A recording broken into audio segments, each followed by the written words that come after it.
I didn't have much energy for the show when we started. Well, let's get through it. Bobby Roode and the Bromans came out for a promo. We learned that all the heels in this company are idiots.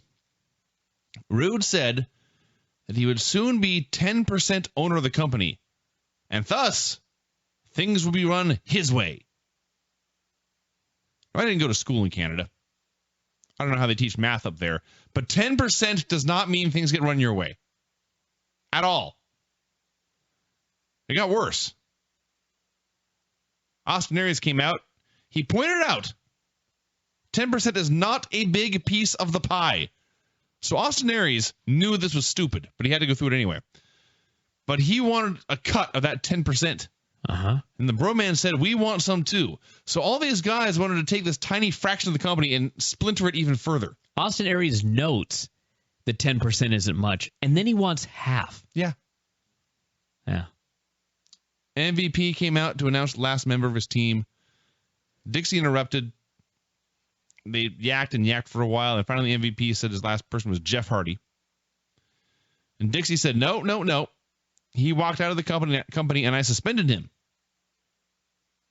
And MVP said, yes. And they had a brawl. Not MVP and Dixie, but the two teams. So I guess MVP, even though he is not owner of the company and doesn't have control, he can overrule Dixie's suspensions. Right? I don't know. He's not the owner, but he's got 50%. So I guess, I don't know. I wish I didn't have to makes no sense. I know it makes no. That's the point. I wish I didn't have to think about this every single segment about who's really in charge. Well, after Sunday, you won't have to. So, they'll figure something out. Bobby Roode will say, I got 10%. And when I say 10%, I mean 60. Something stupid. So, the other question is, Jeff Hardy is going to be in the lockdown match. Is he going to be wrestling as Willow the Wisp? Or are they going to pretend that's a separate human being? Yeah, I was wondering about that because I'm wondering if this is going to be another Joe Park, where we've got Jeff Hardy and Willow the Wasp both on the same show. I hope we do. Apparently, I want Willow to be just completely his own character. I'm the only fan of the world of Willow. you and Jeff Hardy. Me and Jeff Hardy. And did you see the clip? The Hardys made a video about the history of Omega. No. I actually watched it once.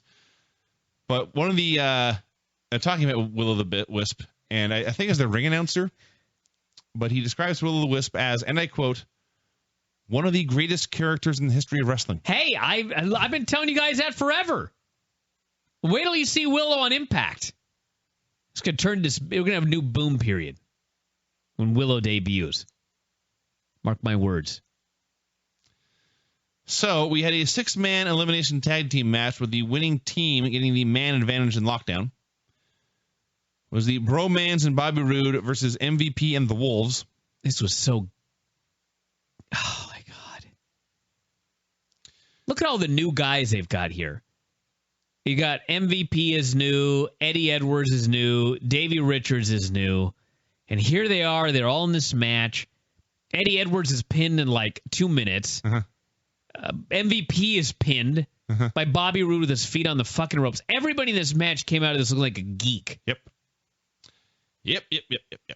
So, yes, as noted, Eddie was pinned with a brainbuster in like 2 minutes. Just like they've had less than a half dozen matches on TV, just pinned in the middle of a match like a geek. And it came down to Davey against Roode and Aries 2-on-1. So Davey put Roode in a half crab. Aries attacked him with a chair. This resulted in a DQ, but it also resulted in Davey having a bad shoulder. And the refs jumped in the ring, and MVP and Eddie returned, and it was not clear if Davey could continue, so they stopped the match and went to commercial. They stopped the match, and they said, we're going to give you an hour to get better, and then you can go out and keep doing the match. That's what they said. It's like a low blow or an eye poke in MMA. We're gonna give you a brief recuperative period, and in TNA it's a full hour. If anyone ever tells you there are no timeouts in wrestling, you can say bullshit. That's right. This was a legitimate timeout, an hour timeout. So after the break, they got Davey in the back, and they're applying ice to his shoulder. And MVP asks, how bad is it? And the guy, I assume he's the trainer, but he may have just been a guy who was icing the shoulder, says, we don't really know. There might be nerve damage. Nerve damage? If so, get the fucking ice off. It's the worst thing you can do. This guy clearly not a doctor. No.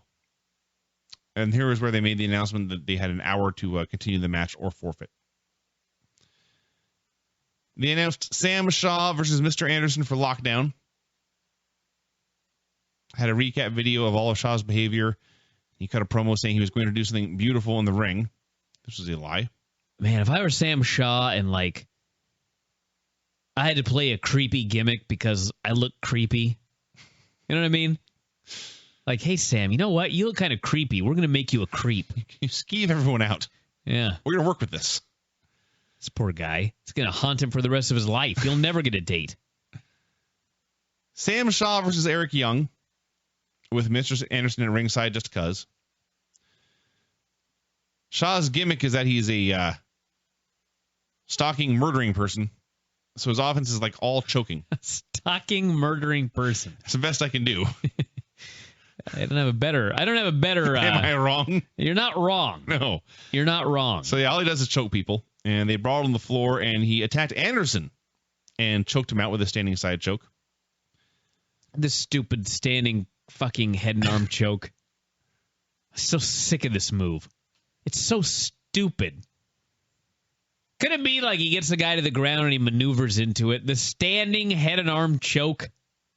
I still can't get over it. And it's so loose and floppy. I got to say, though, about Mr. Anderson, I've really turned the corner. I don't even know why I've turned the corner on Mr. Anderson. Because you've seen how worse it can be. But Mr. Anderson used to be like the Miz is to me today. And now I'm a big fan of Mr. Anderson. And his shirt is awesome. He's got a shirt, and it's got a skull on the back. But the forehead of the skull is a mic grill, which plays perfectly into his character. That's a great shirt. That's a very creative, great shirt. I'd never wear it. But as far as wrestling shirts go, it's a great creative shirt. Back to the standing head and arm. So Shaw choked him out with a standing head and arm. He then cut a promo saying he was going to go claim what was rightfully his. And they cut backstage, and Christie's eyes grew wide, and she put her hand over her mouth. The announcers warned her to run away. She just now figured out Sam Shaw might be coming after her. And Shaw ambled up the ramp to go get her. Yeah. And Christy Hemme, in a building full of thousands of people, was not safe. No, of course not. There's no security here. We'll get to that. So MVP and all the guys looking at Richard's shoulder, and I believe there was a lot of people talking over each other here, so it was not clear what was said. But I'm pretty sure that Davey said, I need to go to the hospital. And MVP said, no, fight through it. If that's true... We rewound this twice. I'm trying to make sure. It's not like we heard it once and we're just making an assumption. We rewound it, and I'm pretty sure he said, I need to go to the hospital. And MVP told him to hold tight. Yeah. Because he's going to do something, apparently. And what he did was he went and yelled at Aries. Yes. That's your plan? And this is the How point. does this help Davey that you chewed out Austin Aries? This is the point where it occurred to me, you know what? MVP may actually be worse for this company than Dixie is. No, I'll get to this. You with the nerve damage, go fight more. Yeah, I'll get to this. Yeah, that's what my notes read. MVP and Aries shouted at each other backstage. That's the entire segment. Yep. Dixie was cutting a promo backstage. Ethan interrupted. They talk about meeting Kurt on Sunday. Her acting. My God. She has a surprise on Sunday. Shaw was walking through the back of the building, shouting Christie's name. I'm surprised no one helped him. No one stopped him either. So they went to commercial, and they came back, and Shaw stormed into the women's dressing room. And there was Velvet in her bra, and about 3 seconds passed, and then she covered up. A gratuitous booby shot. Here there be cleavage. Oh, yeah. Bosom. Shaw demanded to know where Christy was. Velvet was scared, so she said Christy's in makeup, and Shaw left. At this point, Mike Tenay, the play-by-play announcer, asked, "Where's security?" Mike Tenay, I don't know if Mike Tenay has just given up or what the deal is, but he is so nonchalant about everything. This guy, this creeper, walks into the women's dressing room, and there's Velvet in her boobies. The most horrendous acting imaginable except for occurs. Dixie. And then Mike Tenay just very calmly goes, "Where's security?" I can't even. It's more like, I can't even do it as nonchalantly as Mike Tenay. Shaw was asking, "Where's Christy?" over and over again. And so when they go to Tenay, he just asks, "Where's Christy? Where's security?" He said it like he knew it was stupid, and he wanted to let you, the viewer at home, know that, yes, this is stupid. I know. There's another one in the opening segment when Jeff announces the fourth man. Everybody gets in a brawl, and Mike Tenay throws it to commercial, and there's zero urgency in his voice. There's a giant brawl with all the main eventers of the pay-per-view occurring, and he calmly says, "Stick around. It looks like the match is coming up next." Like, why not just like have a like get one of those computers where you just type in all the shit and it just reads it for you? You know what I mean? Like just throw your script into that machine and just let the computer just spit it out. Save money on Mike Tenay. There's not a lot of things to like about TNA these days, but one of those things is Ethan Carter. He came out in bedazzled trunks. So he had grown up idolizing Angle, but you should never meet your heroes because they will sucker punch you in the face. That's what we said. That's a good reason to not meet your heroes. He said Kurt feared his submission wrestling. He knew Kurt had an ankle lock that had won him a lot of matches, but he had a secret weapon, something far more devastating than the ankle lock, a leg lock. He listed one by one all the bones, muscles, and ligaments that this leg lock would destroy. And after he beat Kurt on Sunday, he'd be the American icon. Kurt limped out, said Ethan was an American asshole. Terrible language. Not bleeped, by the way. He wanted to fight. He climbed in the ring, but Ethan walked out the other way and walked out to the back. And Kurt started to leave, but Ethan zoomed in out of nowhere. He started attacking the knee, and Kurt fights to his feet. The storyline here is that Kurt Angle, an Olympic gold medal wrestler, had a bad knee. And so when he had the advantage, did he choose to establish a dominant position?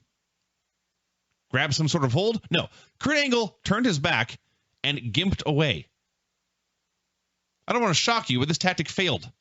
Ethan ran him down and clipped his knee, put him in a knee bar, and referees finally pulled him off. You know, maybe I'm the only one, but this segment, there was like some good stuff about it. I mean, they built up the match. Kurt's got an injury. EC3 attacked it. But Ethan Carter comes out, and this whole thing was scripted like comedy. You know? Yes. I mean, fine. At least it's funny. I guess. That's better than most stuff on the show. So dumb. He's like, "I've got a leg lock." Yes. Ethan Carter is you got a leg lock? You're going to use a leg lock on Kurt Angle? This is bullshit. I don't believe this for a second. Correct.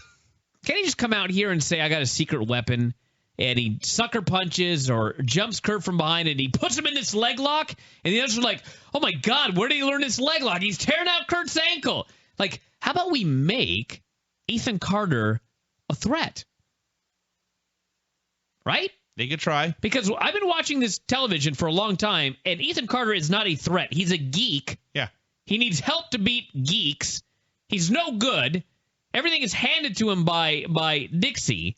And so why would I have absolutely any interest in seeing this match at the pay-per-view? Him against an Olympic gold medalist, multi-time world champion Kurt Angle. I got no interest in it. Well, I don't either. And they didn't help me with this segment where he's a comedy geek joking about a fucking leg lock. At least he put the leg lock on. I was not a fan of this. MVP gave Davey Richards a pep talk. He said, "We need your fighting spirit." And Davey started to tell a story about meeting MVP in Japan and asking for advice. And he said his arm was hurt, but I'm still breathing. And at that point, they cut away. They cut him off in mid-sentence. I got a lot of stuff to get to, like this women's match. Kenny King video built around him partying in Las Vegas. Kenny, you are invited to the F4W convention this July. Oh, yeah. He'll be... I was trying to throw that out there. Yeah. Bring the women. Women's match. Velvet Sky, ODB, and Madison Rayne versus Lady Tapa, Alpha Female, and Gail Kim. Do you want to go off now, or? You did fine. All right. So they're having this match. Match. I'm just kidding. It's not very good, especially when Velvet Sky and Alpha Female are in there together. Yeah, think about this.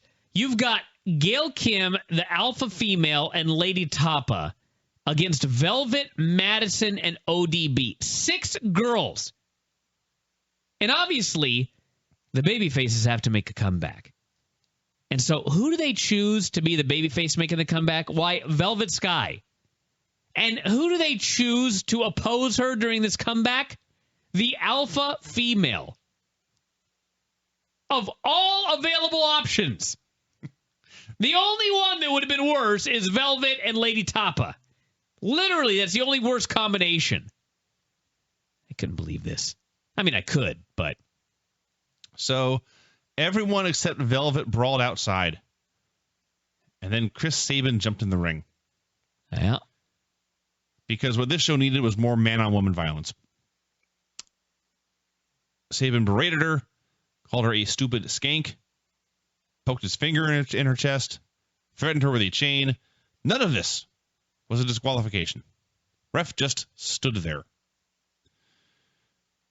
So Sabin charges and Velvet ducks and he goes flying over the top rope. And Velvet pins Alpha Female with a pedigree. And then instantly this segment became awesome. First of all, it's not the semi-main event of this segment.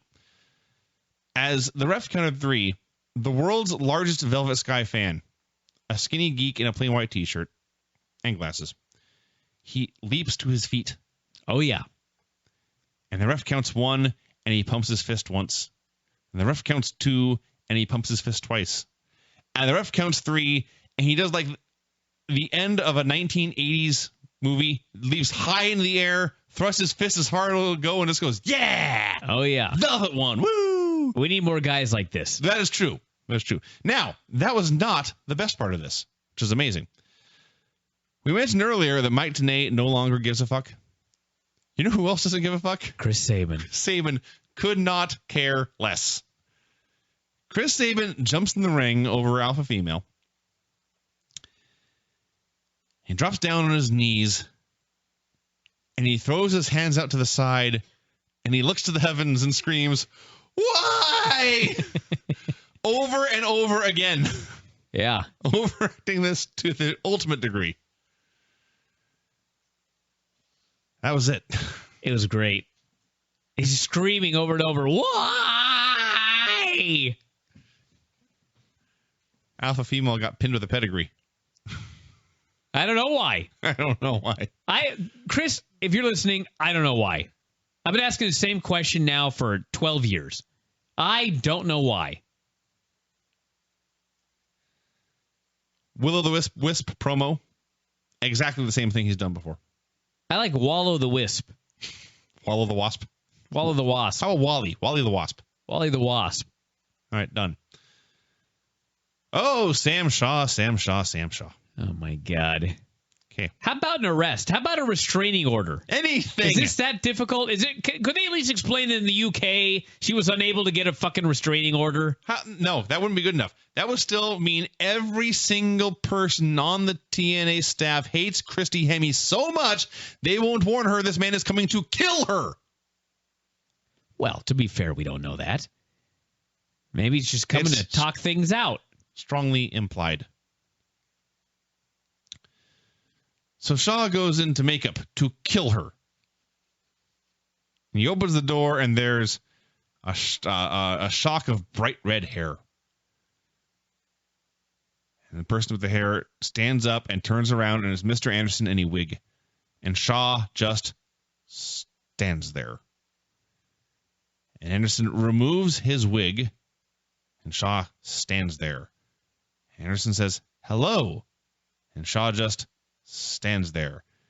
Anderson calls him a creepy bastard, and Shaw stands there. And then Anderson punches him in the face. Shaw never saw this coming. No. He was tunnel vision on Christie. He saw that red hair and he was frozen. I see. He's like that guy that calls all the time, the Scarlet Lover. So Anderson beat him up. He rubbed lipstick all over his face, told him to leave Christie alone, and he left. And Shaw laughed and said he would see them both on Sunday. This guy just doesn't give up. You need a spray bottle. That's what we got to do for the wolf when he tries to attack the other cats. It would amuse me if he approached Christie and she sprayed him with water and he hissed and left. Yeah, she should try it. Nothing else she's doing works. Get a big-ass giant spray bottle and spray the shit out of the guy every time he comes at you. I'm telling you right now, maybe it's just because I don't like water. But if I were going after Christy Hemme and she sprayed me with a giant fucking spray bottle, I'd never go near that woman again. Gotta get me a spray bottle. Would that be worse than any other angle on this show? No. God, no. Gunner and Storm had a verbal debate. WWE does this too, but it's so stupid. These two guys who are blood enemies, they've backstabbed each other multiple times. They've slandered each other's, military service and the sacrifice of his friends and all this. And then they get in the ring and they just talk. Oh, yeah. They got a lot of stuff to talk about. Because they haven't talked enough in the past 6 months this has been going on. So they talk and talk and talk. And James Storm's delivery was awesome. That's true. But the whole thing is just so, why are these men talking? And finally he sucker punches him sucker knees him right in the balls. And then hits a super kick and he leaves. So quick review. Two guys talked a lot. The heel had a sucker punch and they brawled. Got it? That's correct. Keep that in mind. I got to talk more about this spray bottle. I just got to tell a quick story. So the wolf is he's always harassing the other two cats because he's a boy and they're girls. And even though he has been neutered, and you can Google this, every now and then he still tries to hump them. So I've got the spray bottle. But the wolf is so fucking stupid that if you spray him, if he's looking at you and you spray him and he sees the water and it hits his body, he'll go brrr and run away. But if he doesn't see the water bottle, you could pump 40 rounds into him. He doesn't know what's happening.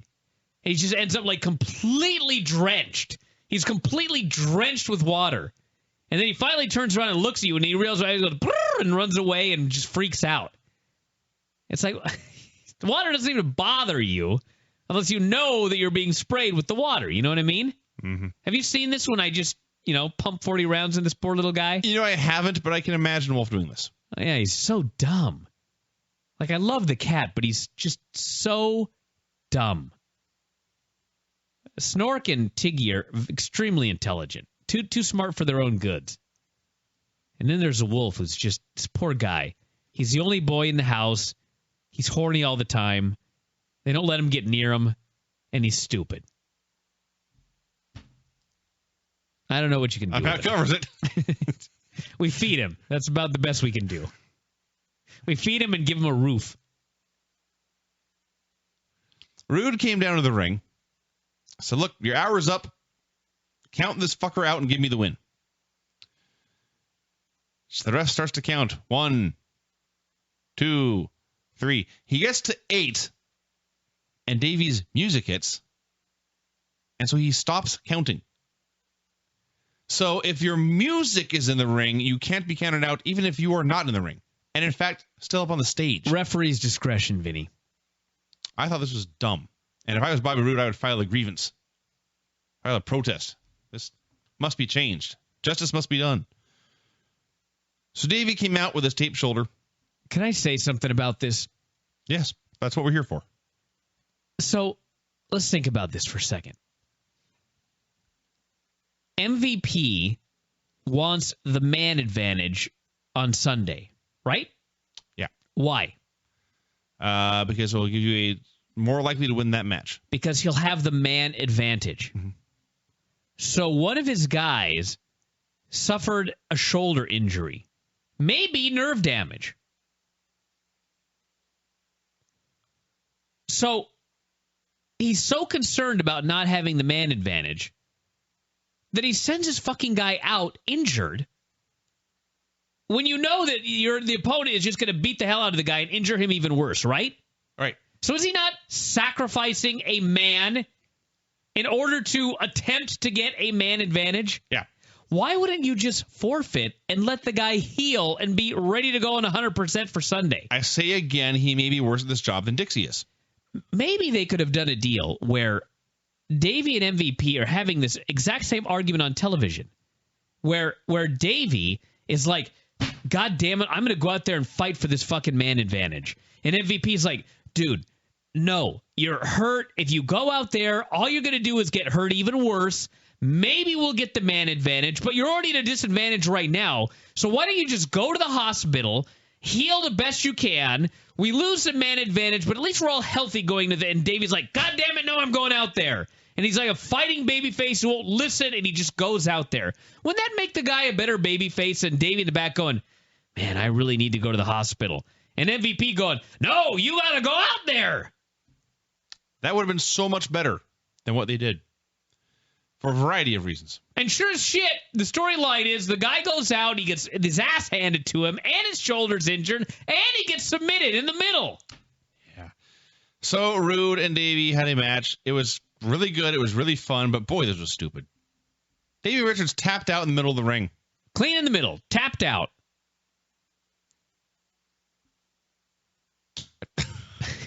I got nothing to add. I said my piece.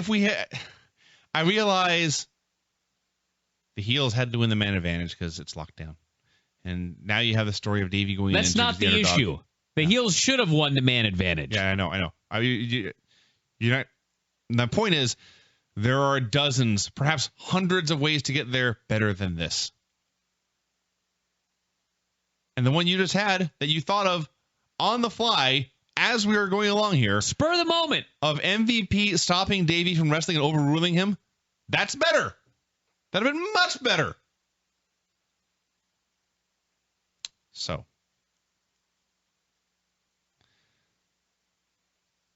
Tigre Uno promo video. You apparently missed the one they had last week. Yeah, I missed it. It's a guy doing a bunch of lucha dives as actual tigers crawl around and roar. One tiger. It's his name. Yeah. Or Tiger 1. I guess. Has to be joined by Tigre Dos.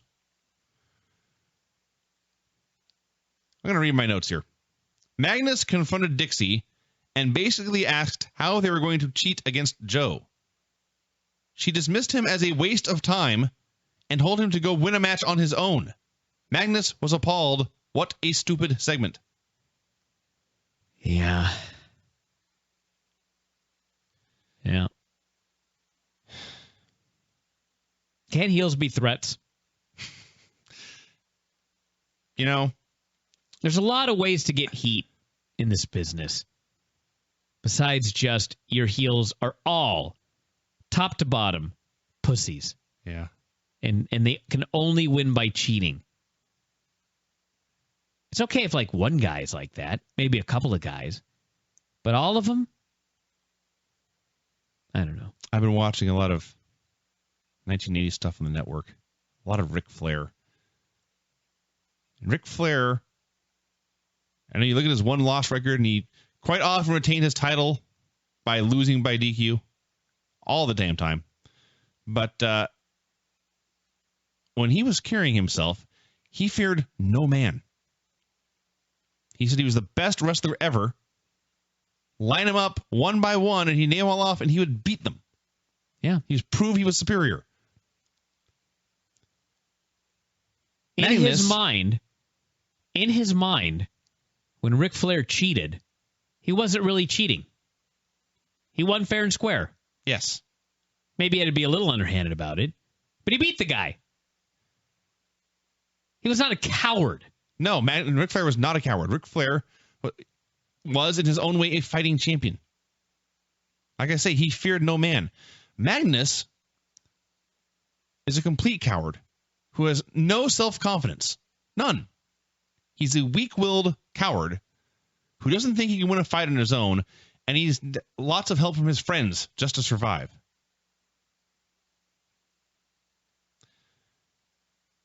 So then Samoa Joe, another way to get heat? To actually be an unbeatable guy who actually can beat anybody in the company, but you still cheat. Also true. Yeah. Everyone knows that you could win all these matches fair and square, but you still cheat because you're a cock. That's a good way to get heat. Anyway. The network is currently showing apparently a montage of Steve Raw fucking around after Raw has gone off the air. Steve Raw? Steve Austin. Messing around with cameraman and Lillian Garcia after Raw has gone off the air. This looks so much better than Impact. All right. He's coming. He had a beer goatee. He drank a bunch of beer, went up the ramp to leave, got all the way to the curtain, and then turned right back around for more beer. Yes. I must watch Hunter take the stutter. I know. Watch the beer. What a professional. He's the best. All right. So Joe comes down to the ring. He says, Magnus, get your ass down here. It's time for some goddamn conversation. Yep. Let's talk. They had a verbal debate. And they did the exact same thing that Storm and Gunner had done earlier. They had talked for a bit. The heel hit a sucker shot, and they got into a brawl. Joe put him in the choke. Magnus tapped out. He immediately went off the air. And that was the end. Lockdown is Sunday. A pay-per-view. How much did that cost? Oh, dude, it'll be $44.95. Nearly an entire 6 months of the WWE Network they're charging for this TNA lockdown. Who would buy this? I don't think many people are going to buy this, Vinny. It's impossible. No one. No, you're wrong about that. I don't get it. There is a very small yet vocal contingent of hardcore big time TNA fans. But it's so bad. I don't know what to tell you, dude. It doesn't make any sense. You know what? It's everybody has a fan. Just got to remember that. Everybody has a fan. Vince Russo has fans, you know? And TNA, more power to them, has you know, I was thinking about this today. I was like, I do not sit down on Thursday and go, thank God Impact's on. I can't wait to watch this show. You know? Mm-hmm.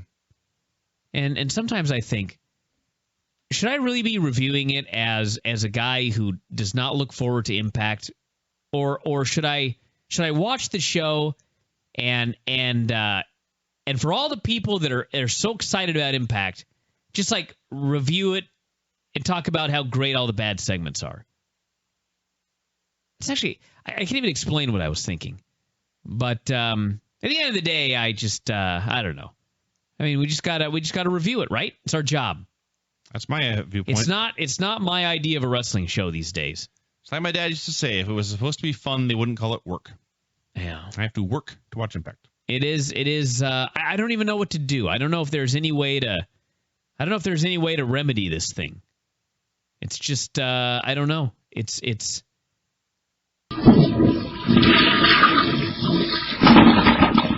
if we don't start, we will never be done. Bad Influence and Chris Sabin versus Sanada and Yasu and Great Muta. I know these first two Japanese fellows have first names. They were not given on pay-per-view. I did not look them up. So the crowd, as we noted, was tiny. And on top of being tiny, it was mic'd very poorly. There were times I noticed you could see people cheering and not hear them. Mm-hmm. So given all that, when Muta came out, he got about as big a reaction as you could manage from this crowd. I don't know if it was the cage, but the ring looked tiny. And Muta did not do much, although what he did looked awesome. It was largely dragon screws and spitting mist in people's faces, but hey. So he tagged out, and the Americans spent time working over his partners for a while. It's your basic U.S.-style tag match. A couple of cool triple team spots. And finally, the Japanese men made a big comeback. And Muta hit Green Mist on Kaz, a Shining Wizard on Daniels, and then Sonata hit Daniels with a moonsault for the pin. Director immediately cut to a fan holding up an ECW belt. The big silver Mark Henry version. I have no idea how much it cost to fly Muta and his friends in for this show, but I'm sure it was not cheap. And then Great Muta... Guaranteed more than a live gate. Yep. Great Muta got to the back as quickly as he could to put this chapter of his career behind him. Which, by the way, was not very quick. Well, no. Speed is not his asset these days. You know, the thing with Muto is I've never seen a guy who gets more out of less. Every wrestler should study the great Muta because he is able to... he does a match and he's got like a lot of movement, but he's not actually doing much moving whatsoever. He almost... I mean, his running is extremely... His walking is extremely limited. He just back bumps everywhere. You know, his dragon screw, the other guy's doing all of the movement. You know, he gets so much out of so little. I mean, in the match, he's standing there, and literally, I think that he's less stable than, physically stable. I don't know, mentally. But less physically stable than the great Khali. Yet, he's in there he's great. You never seen a guy so great that was so limited. After the match, he jumped up. He didn't jump up. He got up to his feet and started to stumble and actually had to grab the ref to keep from falling down. Well, that might have been a little selling, but yeah. And the mask, I haven't seen Muta in a long time, but the mask was very Masters of the Universe-esque. Yeah. It's very intricate. It was very cool. It had what appeared to be a battery pack on the back, and I was waiting for lights to go off or pyro to shoot out of it. I think that aids in his movement. It's a legit battery pack. I hadn't thought of that. Yeah. Hooked up to his heart. Entirely possible. So this was a below-average six-man tag. It was nothing you can't see 4 or 5 times a week on US TV. With that said, it did actually pique my interest in actually watching the one-night-only pay-per-view that TNA has got coming up. That would probably be a better show than this one. Well, that too. That's the one where they actually went to Japan. Oh, yeah. Or the Japanese. It was TNA Japan joint show. Right. Spud came out in the best suit and also the best hairdo in company history. Actually, hold on a second. We got an update from David, who was there, and he says the live crowd was hot. I was there, and it seemed like half of the arena was full, about 2,000 people. Half the arena was full. It was about the best backhanded compliment I've ever heard. You know what that means? That would mean this is the first time ever that they actually did a worse job making it look full than they normally do. All I know... It looked like 80 people. No joke, it looked like 80 people. There is a photo that somebody took... of Sam Shaw on the top of the cage, as we're about to discuss, which was in the middle of the show, and the floor is pretty crowded, but literally the entire bowl is empty. Yeah. Thousands and thousands of empty green chairs. And as you noted, the second row was empty on the hard camera side. It wasn't the entire actually there was I was talking about somebody was on top of the cage, and so they have the aerial camera looking down. And you can see in the second row, it wasn't the whole row wasn't empty, but there were empty seats in the second row. And part of me thought, well, maybe these people went to the concession stand or something like that. But this was in the middle of a cage match where a dude was about to jump off the top of the cage. So my guess is they were probably just empty seats. But it was I don't know what the real attendance was. Maybe this guy's right, 2,000 people there, but on television, it looked empty. That entranceway in WrestleMania was awesome. Oh, yeah. The stage, the screen, everything. It was really, really great. Just do play-by-play on this instead of Impact. People are suggesting that. So Spud came out looking swank. Made a bunch of jokes about Miami sports teams. You need to clarify what looking swank means. I'm not sure I can describe this. He had a suit that was blue and white checkers. And his usually messed up rock star hair was combed over to one side in the largest pompadour I have seen in many a moon since the last time I saw the Cherry Poppin' Daddies in concert. I don't know if they still have Bob's Big Boy anywhere. I think they went under. At least they did around here.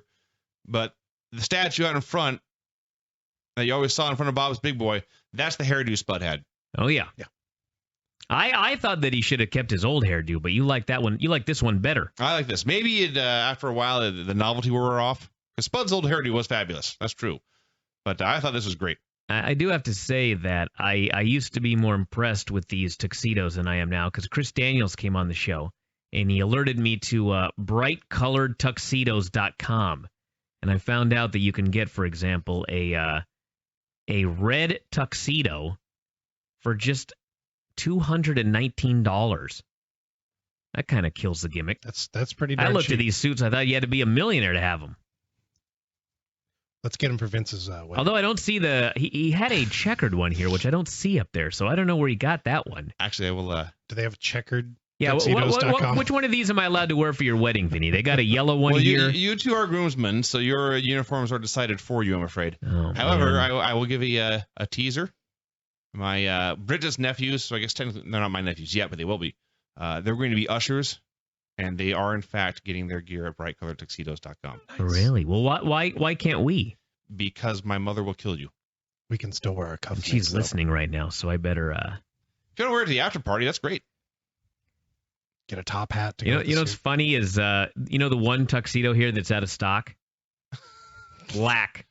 People actually go there and order black tuxedos. Well, they're cheap. I see. There's a black tuxedo here for $219. It's cheap. That's to buy. So Spud came out and made some jokes about Miami sports teams, and then he introduced Dixie. Dixie came out, and the crowd reaction was, it wasn't like waves of boos, or like there was no peak and valley. It was just a steady stream of boo. It was like listening to a beehive.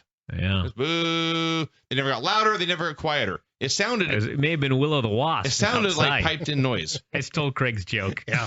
He started smiling. I knew exactly what he was going to say, so I stole his joke. So Dixie's a pretty lousy promo anyway, and she was stumbling all over her words and forgetting her lines.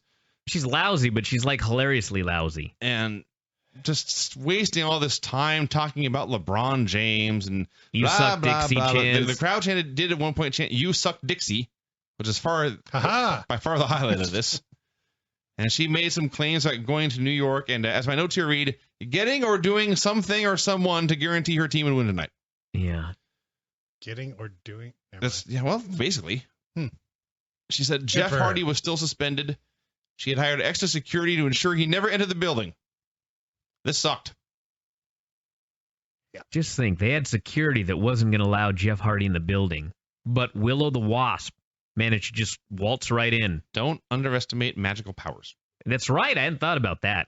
Don't underestimate the idiocy of Atlas Security. Well, yeah. If I were Atlas Security, I would not want my name ever mentioned on this program, especially with this Sam Shaw bullshit happening. Where's Atlas Security then?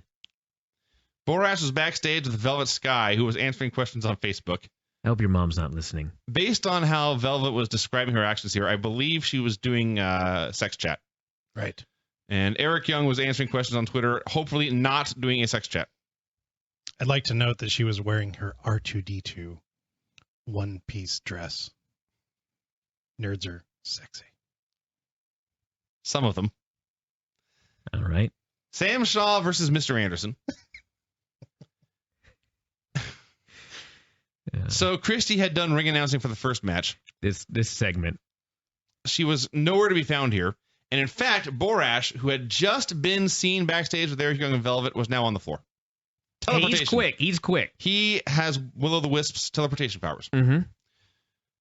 So Shaw can't find Christy. He's screaming out, "Where is she?" And he grabs a mic and he climbs to the top of the cage and he threatens to jump to his death if Christy will not come out. Yeah, that's what he says. If you don't come out, he didn't say I'm going to kill myself, but he eventually said, what did he say? It's like, "I'll jump professionally." Yeah. Something like that.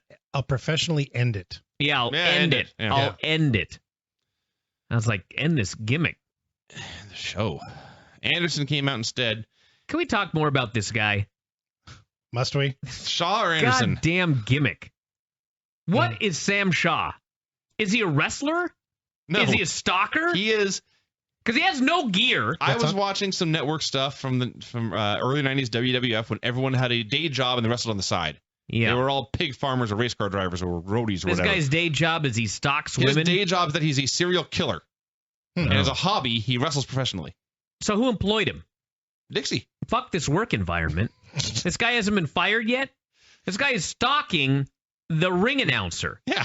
And he's threatening to kill himself and rape her. Yes. And he's and violently attacking dozens of backstage geeks as well. Yeah. By the way, nobody bought this bullshit. No one believed. Not for 1 second. No. They didn't even not believe it enough to chant jump. That's true.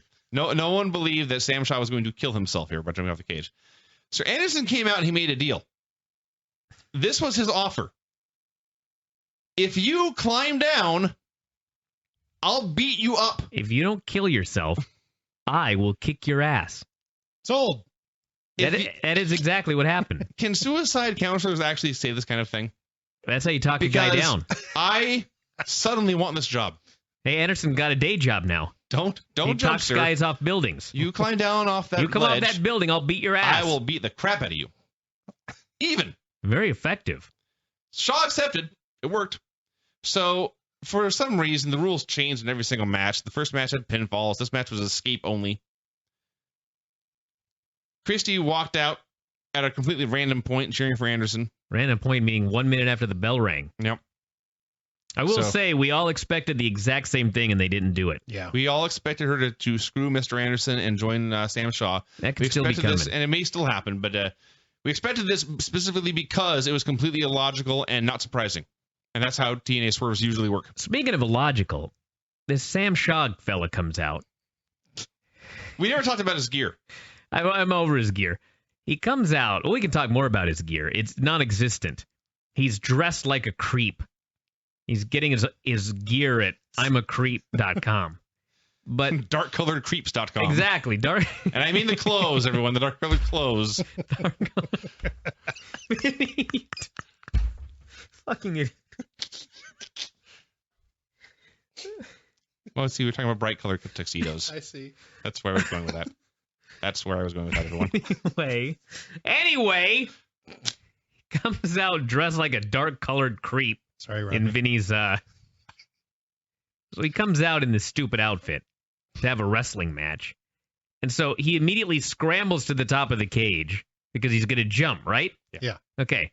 So then the match starts, and he quickly gets the heat on Mr. Anderson, and now it's time for him to climb out. Yeah. Some of these fucker can't climb a cage anymore. Yes. Took him 9 minutes to get to the top of the cage this time.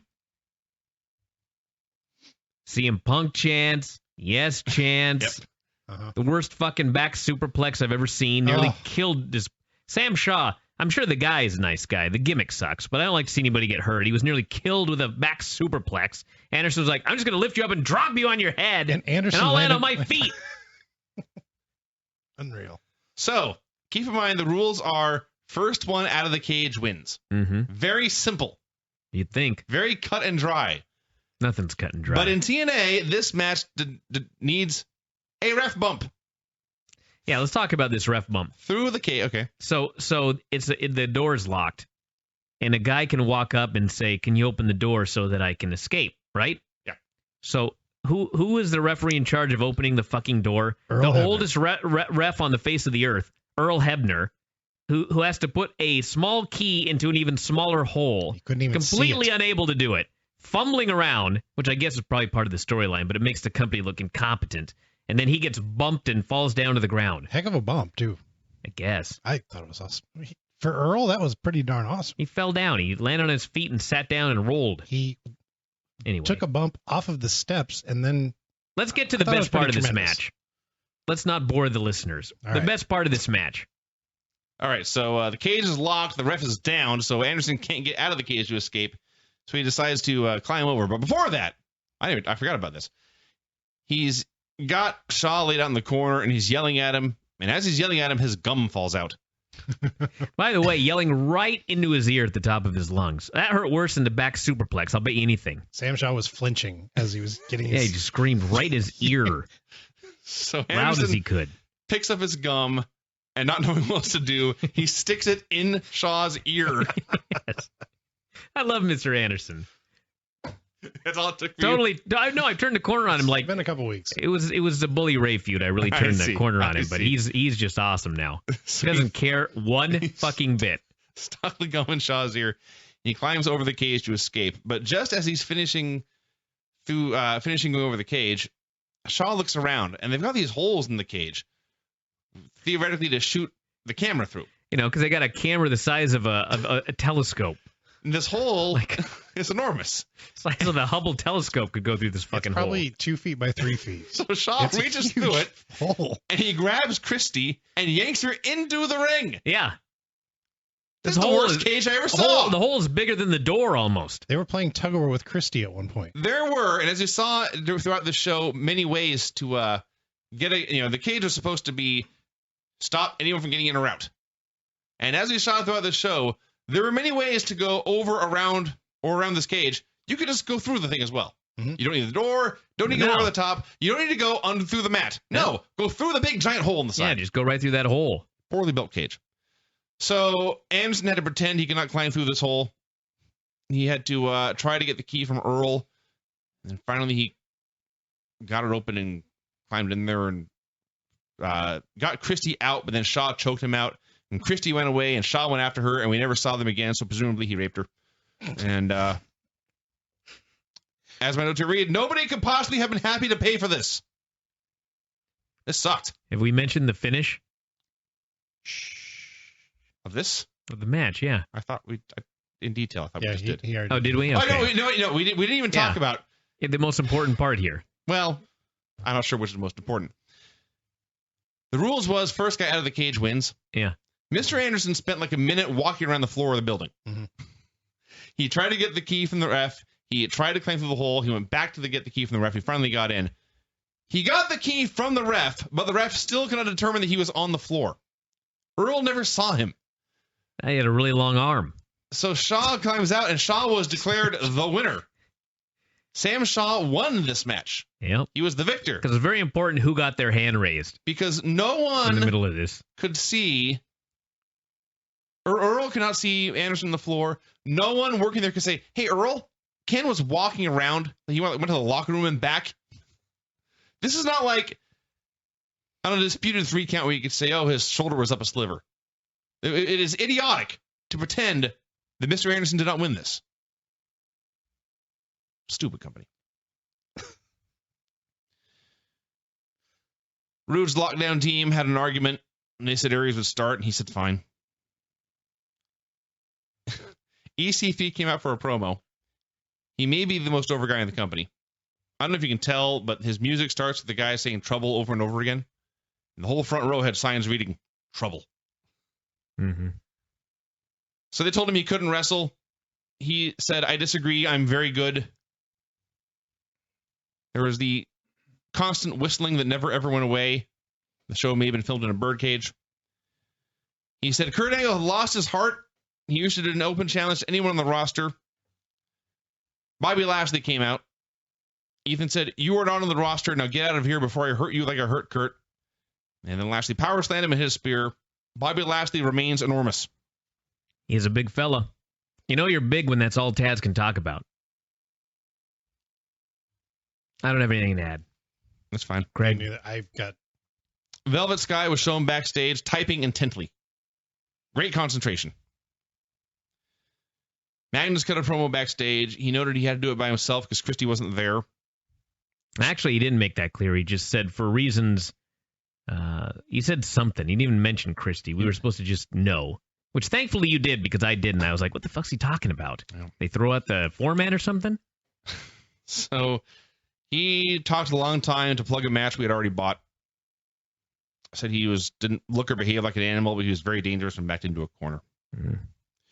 Manic versus Tigre Uno. This was fun lucha. And they're doing all these flips and head scissors and rolls and counters, and Taz says, man, imagine what these guys could do if the cage wasn't in the way. Yeah. He outright said this match would be better if we didn't put the stupid cage up. What a stupid company. Then they bumped into the door and it just swung open. Fell open. No one shut it, apparently. Yeah. What a rinky-dink company.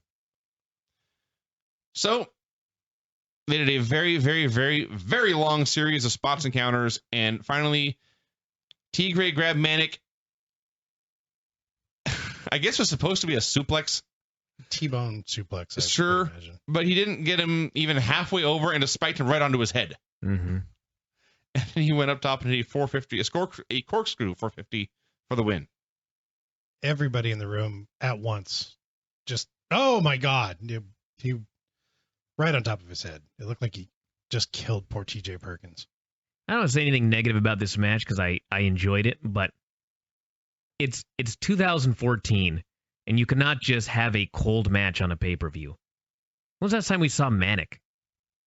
I mean, I may have missed a show here or there, but has Manic been on television? Somebody looked it up, and like several months ago, there was an 8-man match he was in. What about this Tigre Uno? It was his debut. It was his debut. So you had two guys no one's ever seen before, and you send them out there cold in the middle of the show. I just, I liked it, but the crowd was sort of into it. They were more just respectful of the guys, but I don't know. Sending two guys out there to just have a wrestling match in the middle of a cage show that no one's ever seen, I don't know. Probably would have done better if it was on first. It would have been better if we knew a little something about the guys. Yeah. Or there was, or Manic had been on the show, for example, on Thursday. Did they have a video package on Tigre Uno? Yeah. Yeah. Okay. I must have. It showed Extreme Tiger from AAA, by the way. Showed a bunch of head scissors and actual tigers walking around. Oh, that's right. Gunner versus James Storm. I think this was the best match on the show. Yeah. Yes. Okay, by the end, yes. Joe and Magnus should have been, but then it wasn't. But yeah, this was the best match in the show. Got off to a bit of a slow start. Just a bunch of brawling and a bunch of weapon shots, which, considering what the main event was really stupid. 30 years ago, maybe more, Kerry Von Erich got his head slammed in a steel door, and it turned a territory around. Now, Gunner gets his head slammed in a cage door, and it's just the heat and doesn't even last that long. Yeah. I mean, literally, they did the slam in the cage door on the head spot, and I swear to God, 10 seconds later, I said, who slammed the door on whose head? And you said, Storm slammed it on Gunner's head, which is what I thought I saw with my own two eyes. But 10 seconds later, I was watching Gunner beating on James Storm. So I presumed I must have seen something. I didn't. 10 seconds later, he's beating on James Storm. Yeah. Now, I do listen, I don't want to say too much negative stuff about this match. I really like Gunner. I think Gunner's awesome. I think that James Storm, aside from all the talking, I didn't need as much talking as I got building this up. But as far as I've enjoyed their feud. I think they, when they're not talking all the time, when they just talk here and there, I think they've got really good promos. I thought the match here was good. Double juice. I liked it. Yeah. I do have a recommendation. Gunner's F5. That should be one of his big moves, but they called the F-15 like a jet, like a fighter jet. By the way, there was no double juice on this match. Yeah, no, it was the other match. Sorry, you're right. Sorry, everybody. Somebody bled. Right? Did they not? I don't think so, no. Am I imagining this? Or was it? We kept thinking, because Storm had his hair tied back. That's was certain right. he was going to gig. It was Joe Magnus had double juice. Okay. All right. I apologize. I still like the match. It was the best match in the show. Some big spots include Gunner trying a top rope headbutt, and as he's diving through the air... Vinny's losing energy fast. I am. And I didn't start off on a good note. As Gunner's diving through the air, Storm throws a chair in his face in midair. That looked like it sucked. Then they had to set up two chairs in the ring, and they brought on top. And here was where they went to the crane cam, and you could see the whole empty second row. And Storm got superplexed through the chairs. And this is a last man standing match inside a steel cage. And the ref gave them both a standing 10 count. And Gunner, using a chair to prop himself up, just barely got up before 10 to win. And that was that. Best match in the show. I've seen probably 3 or 4 better. I've seen better matches this week.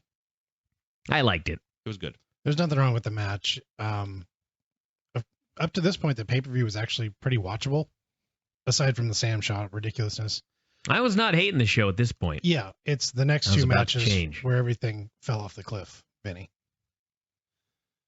So, remember that horrible promo that Dixie cut earlier in the show? Sorry. What was that? Craig. That was Craig's enormous head hitting the microphone. I dropped my head in disgust, and I hit the microphone. You made out of metal? I I can do it again. I never knew you had a metal plate in your skull. That's fascinating. God, that's worse than Vinny when he punches a thing. I dropped my head in disgust, and my headphones actually craned into the sound. The timing was excellent, though. That was the sound effect of all of our souls as Dixie came out. Yes. Yeah, they aired Dixie's horrible promo a second time. It was even worse. Hey, can I read the latest tweet from Manic? Please. All right, I got to.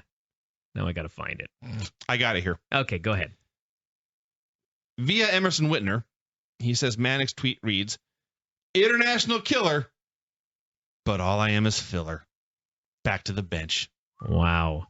Sad, Manic. That is sad. Poor guy. All right. The Wolves are having a pep talk backstage to get fired up when MVP came in to calm them down. Correct. He wanted them to mellow out. Told them to stay in control and stick to the plan. Madison Ray versus Gail Kim in an escape the cage match. If you can escape the cage, they were trying to climb out over and over again. Just go through the big giant hole that Christy Hemme got dragged through. Yeah. It's much easier to get through that than climb over this thing. This Kevin guy on Twitter, by the way, thinks he's being clever. He says he's not listening live, but he guarantees Vinny has said it was a show. Not yet. Vinny did not say that. Not yet. This was not a show. That's true. It's not a show. This was an experience. A sad one. So Madison did a move where she head scissored Gail and rammed her head into the cage, and Taz then chose to refer to Madison Rayne as Thunder Thighs. That is false. Oh man, this was actually the funniest part of the whole deal, because as soon Taz was like trying to be he was trying to put her over. Yes. Like, man, she's got very muscular, she's got strong, sexy legs, but instead, and if Taz is listening, he'll agree when I say this, like an idiot, he said that she had thunder thighs. Right. And he knew immediately that he fucked up. And then he starts desperately trying to explain himself. And you've never seen a man. Me. He knew that at some point she was going to watch this match back, and she was going to hear him say that she had thunder thighs, and he was going into damage control immediately. He's still fucked. He's still in trouble. So this match quickly got boring, and then got worse. Gail's got Madison bent over her knee. And she's pushing her face down on the mat. And then she starts calling for knee strikes. So Madison can't see Gail. Can't see her head. Oh, yeah. Doesn't want to kill her. So she just kind of lifts her leg up. Yeah, this was all... Go ahead. And she lifted her leg up in, as Taz would say, the head region. And Gail would then headbutt the knee and then bounce her head back, trying to make it look like a strike. This happened like 5 times. Just completely phony bullshit. They got up top, like they were both standing on the top rope and grabbing onto the cage for balance, and they started doing laps around the ring like kids in the monkey bars. They hit a horrible neck breaker that appeared to destroy all their vertebrae. Then Madison tried to leave, but Lei'd Tapa blocked her exit, and so she turned around and she hit a top rope spear for the pin after all this time trying to run away. Yeah. Lousy. Tenay was talking about how the match was incredible. Incredible? I don't know if I'd say that. By the way, a couple of tweets here. This guy says Manic may be relaunching himself as depressive. I lolled. Yeah. It was all Gail's fault. We had an argument about it. Yes, we did. But how do you bend someone over your knee and how do you, Brian? Never mind. You want me to show you? All right. All right, Vinny, go get over his knee. I've hit my stupid statement quota for the evening. I'm done. But anyway, she bends this girl over her knee backwards like a bridge, not forwards, Craig. Slow down. I need to get a little closer here. She bends her over the knee. Anyway. And then what happened? And then she asks, and then Gail, you can see Gail reaching under her leg because she's trying to bring it up to her own face. You know what I mean? Slow down. What's happening? What the hell? Craig's turning into the wolf right here. You gonna start humping the cats? There's a joke in there. I'm gonna leave it alone. I'm down with that. I know what you're gonna say, Craig. Yeah. Vinny's mom is listening. I don't even care. Let's move on. It was No one gives a stupid. shit It about was whose so fault this stupid. fucking spot It was was. a horrible, But it horrible was match. Gail's fault. Don't push someone's head away from you and then tell them to knee you in the face. So that Sorry. sucked. It was no good. Joe cut a backstage promo about Magnus taking shortcuts to greatness. I like this guy listening to our show, but he's commenting on the WrestleMania match. It's better. Yeah. This match is better than our show. Has he never seen this before? So, yeah, they were still piping in fake crowd noise for Joe's backstage promo. Then Samoa Joe versus Magnus. I got to stop reading Twitter. It's all- Listen to this guy. The Knockouts match may not have been incredible, but it beats anything the Divas do in WWE. No, Come on. it really doesn't. Now, granted, there's a lot of bad Diva stuff in WWE, but hello? Actually, the one that really know what? made me angry was this guy here that, I'm going to block that guy right now. what did he say here? Blocked. There. All right. That was easy. I want nothing to hear from him ever again. I can't find it. Some guy who didn't understand why the show was being buried. He liked the show, which, hey, great. We need more people like you that will tolerate anything. Do you really? Actually, yeah, we really do. It takes all kinds, Vinny. Hey, I've said a million times, TNA still being alive today really makes me feel better about my own future. Right?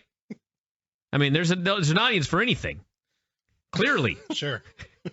I mean, this could be the worst show of all time, and there would still be people who would subscribe. That makes me feel good. I see. I try to have the best show that I can, but I feel confident that no matter how bad it gets, clearly there will still be people listening. And TNA has brought me some peace of mind. Samoa Joe and Magnus, first thing they did was stand there for like a minute when the bell rang. So they wrestled a while. We were trying to guess or determine if this was like a blood feud and whether they should be grappling or not. Well, I think the idea was it was a world title match, and so let's do some wrestling. Yeah. So it was, for a while, it was just a better than average Impact main event. Then Magnus was the first one to gig, the heel getting sympathy. And then Joe gigged, and he made a really good comeback, hooked an arm breaker, and then things for about 3 minutes got really, really good. And they were all hitting big moves, and Magnus hit his top rope elbow, and Joe escaped, and made a big, giant, no-selling comeback, and place is going nuts, and he hooks the choke in the middle of the ring, and this is the point where it should have been the best match in the show. Then it was not immediately, because you see a hand reach up through the canvas. And this hand just pops up, and it's waving around, literally blindly. And Joe has Magnus in the choke and is staring at his hand flop around. Mm-hmm. And finally, he has to reach out and grab it, like out of curiosity, like a distracted cat. He must release the choke to go after this hand. It was Thing. It was kind of a thing from the Addams Family. So he gets dragged into the ring. He disappears. And the crowd that had been going nuts, first they went, boo. Then they went, bullshit. And then they went, and they just didn't care. And Magnus went to the corner. Ref went to a corner. Crowd took a nap. Nobody gave a damn. Joe eventually crawled up out of the hole. He was not bleeding any more than he had been before. And in fact, he was more enraged and more fired up after being dragged into the ring and whatever. So he grabs Magnus and pushes him into the corner. And they just stood there for another minute. And Abyss finally dragged himself out from under the ring through the hole. And he attacked Joe with Janice. He was not wearing his mask. And crowd chanted that Abyss had sold out. So yes, Abyss has lost his mask and gone corporate, just like his hero Kane. Magnus smiled at him, and he put on a choke. And he held this choke for probably 90 seconds. An actual choke would have killed a man in this time. And the ref raised the arm 3 times and called for the bell, so Magnus wins. And I ask again, was anyone satisfied that they paid to see this? I wasn't. $44.95. Yes. Actually, you know what? I got it for $34.95, so I guess it's not so bad. But still, this sucked. It's still 14 weeks of the network or this show. The bad thing was the match wasn't all that bad. No, it was really good until the end. Until the mysterious hand came from out of the ring and came up like a periscope looking around for its foe. And finally it grabbed Joe and pulled him under. And instead of beating him unconscious and throwing his limp body back up, no, Joe just popped up victorious under the ring. You know, I don't know if I haven't talked to anybody about this, but usually when you've got somebody coming out from under the ring, you've got to gimmick the ring. And I don't know how you do that because I never fucking wrestled at a show where some guy came out from under the ring. But I do remember in the first match, I was watching it and thinking, my God, this looks like a hard ring. So I'm wondering if like they had to gimmick the ring and it was harder than normal. And so everybody's having to bump on a hard fucking ring just so they can do a gimmick where some guy's hand comes out from underneath the ring. I'd be infuriated if I were Manic, for example. But yeah, who thought this was like a good idea? And furthermore, this is even a bigger issue. I mean, are there wrestling fans that were like, man, that was awesome? No. I never saw that coming. No, nobody thought like, that what is was the awesome. audience for this? Because it is not me. This sucked. Eric Young confronted Magnus and Abyss backstage, but Simon Diamond and Avatar pulled him away. Dixie and Spud said somebody had arrived, and Rude walked in, and they talked, and they talked, and they talked, and they talked, and they talked, and they talked, and they talked, and they talked, and they talked. And then we had a horrible main event. I don't know how many of you watched Impact on Thursday. Hopefully very few of you. But the whole point of the show was about how important it was to earn the man advantage. Mm-hmm.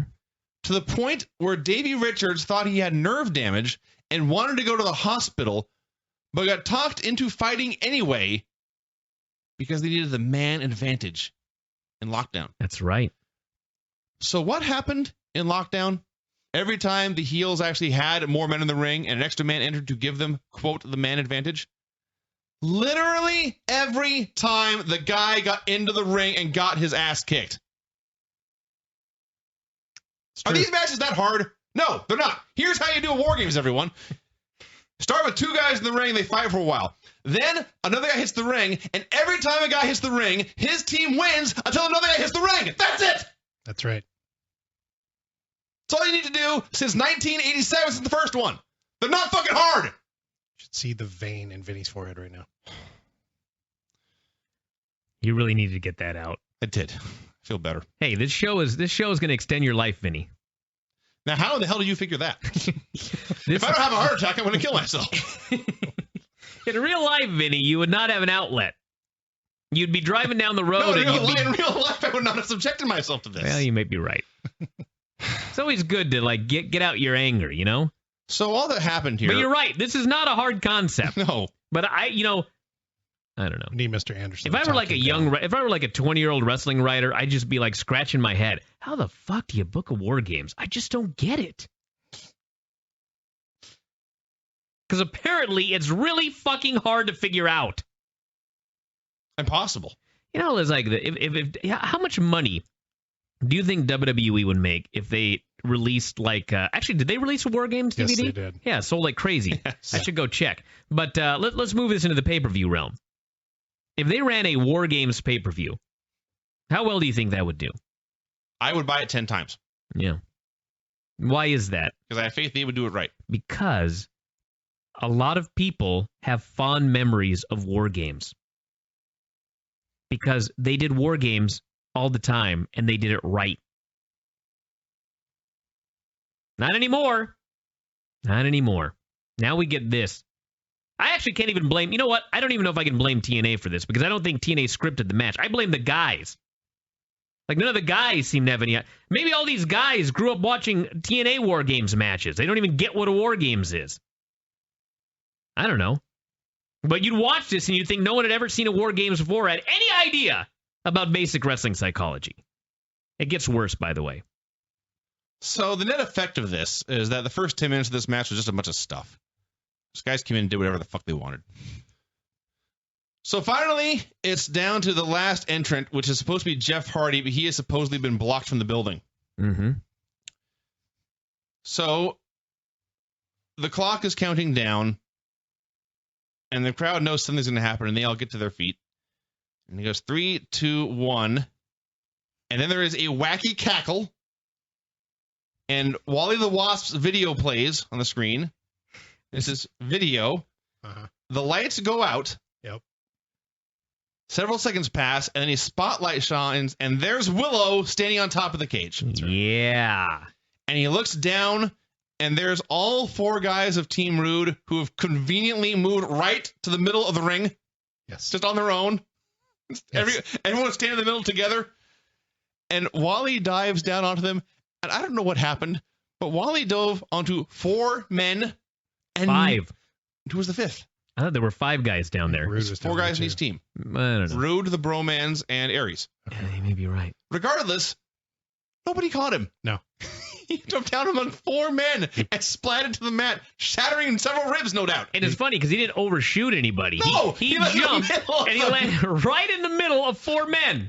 There were 2 men on each side. There was no That water in didn't the think maybe we should catch this guy. There was no water in the pool. No. No. He splatted. So they all fell down from this man splatting next to them. Maybe the shockwaves knocked them over. And Jeff grabbed his ribs in agony, tried to act like it was his plan all along. He went through the big hole in the cage and cackled into the camera. And then the scary music played, and the lockdown cage entered, and guys were standing there hitting each other. And, you know, there's sound effects as the thing lowers, and it sounded like it's breathing, and Crick thought it was blown up. Yes. The roof appeared tired. The cage was blown up, coming down. So It then was sighing. Oh my God. it finally lands. The roof finally lands on top of the cage, and as soon as it does, Dixie Carter's music starts playing. That's right. This show is a horrible joke. A cruel joke. Uh-huh.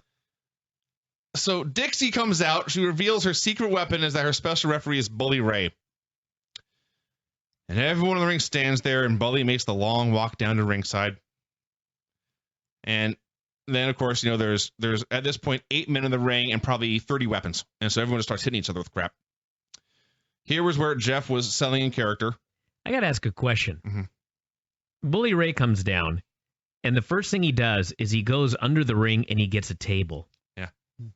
Because there wasn't enough bullshit in the fucking ring. Don't ask me. There's I don't know. a hockey stick. There's trash cans. There's a kendo stick. But oh no, there's not quite enough. We need to get this table. Was the table ever used? Yes. Yeah. Oh, it was okay. Well, we'll get to that. All right. We'll get to that. Maybe they forgot to put the table up there. This guy says Willow the Wisp. That's correct. Whiffed it. That is correct. So, I can't say. Listen, the Joe match was worse than this because at least this match I got Willow. That You're an made it idiot. worthwhile. No, you're wrong. Really? Oh, come on, Vinny. No. Some guy came out from under the ring I'm surprised. Yeah, that sucked. doing a WWE ripoff gimmick. That was horrible. That was way worse But than the this. 5 minutes before that was really good. I was surprised. What that was the, good in this? Surprised the Willow. spotlight that was Doing on. what? Craig, quiet. What did Willow do that was any good besides All the time. What about his pants? We just all screamed at the same time. Thank God Whitney's in Mexico. She probably heard us anyway. She'd come in here with the fire extinguisher, What which about? I need to get, by the way, since that goddamn fire alarm's broken still. Oh, good. I can fix it. Yeah. Oh, really? Yeah, I can. He's handy. The issue is, here's the thing. We're not doing 10 minutes on the fire. Yeah, we are. Okay. It's not that it's broken. It's that in order to reset it after you put in a new battery, Everyone goes off. I have to shut off every goddamn thing in this entire room. Right. You may as well shut down the Pentagon. It's not happening. Really? Yeah. There's got to be an easier way to reset this thing. Why can't they just put a reset button on the fucking thing? Why'd I have to turn the power off in the whole house? Because they have to be all linked together. If there's a fire, everybody in the house needs to know, even those downstairs. This is a large home. People could die in other parts of the house while other people don't know. There's no one here except the cats. They could go. Vinny, let's proceed. Let's get this over with. Speaking of Brian's cats, one of them jumped up in the cable box and attempted to climb the fence on the screen. Yeah. That, by the way, that may have made this better than the Joe match. You may be right there. Tiggy was way more entertaining than this match. So there were more weapon shots here than in the entire run of ECW. Just guys hitting each other with garbage over and over again. Bully Ray, although this didn't make sense by the end, he was the heel ref who called things fairly. Did the announcers really try to pretend they didn't know who Willow the Wisp was? I don't even know. I can't believe that. It was Jeff Hardy singing and Jeff Hardy's spot in the match. Exactly, and he was doing all the spots, and they were pointing him out. Taz was actually... Maybe the idea was that they were trying to pretend, like in storyline, that they didn't know who it was, so Dixie wouldn't come kick him out, because maybe she didn't know. Taz was making many references to Jeff Hardy. So, to review, Dixie hires security to keep Jeff Hardy out of the building, and Jeff puts on a mask and goes by them. Right? Yeah. So there were a handful of cool moves at the end. The Wolves did a double coast-to-coast dropkick. Willow killed Aries with a trash can lid swanton. And then he sets up the table and he goes to grab MVP and put him through the table with a rude bomb. But Bully Ray gets in his Ray because it is a swerve. Mm-hmm. You knew one was coming. I should have known when Christie didn't turn that one of them was coming.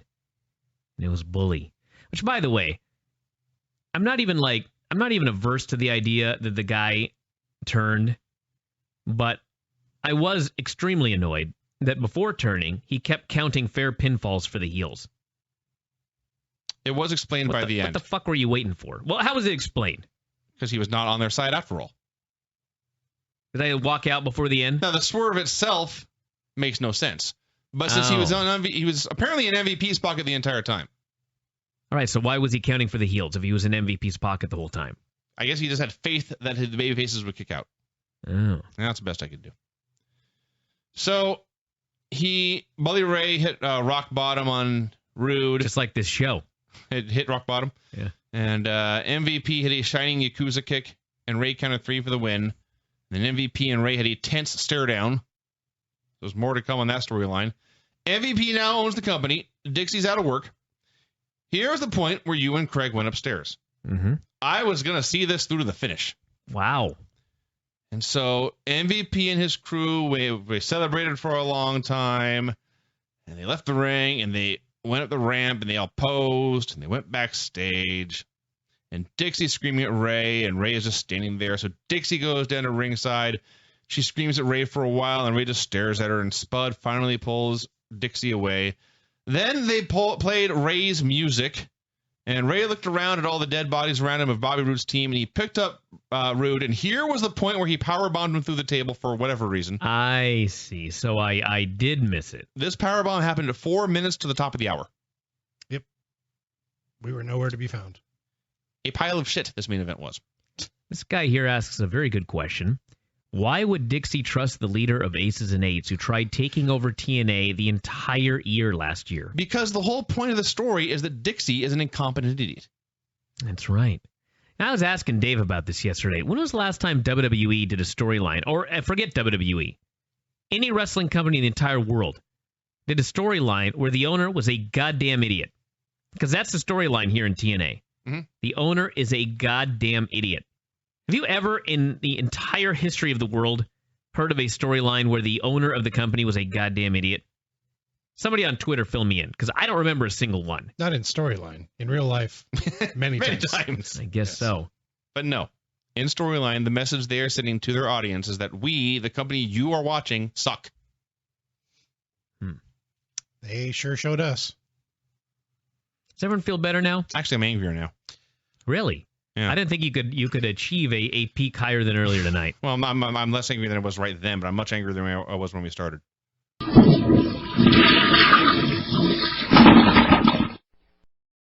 MVP came out, bragged about how Dixieland was closed. So he did not know what Bully Ray's motivations were, but he would have a chance to compete with everyone else with a clean slate.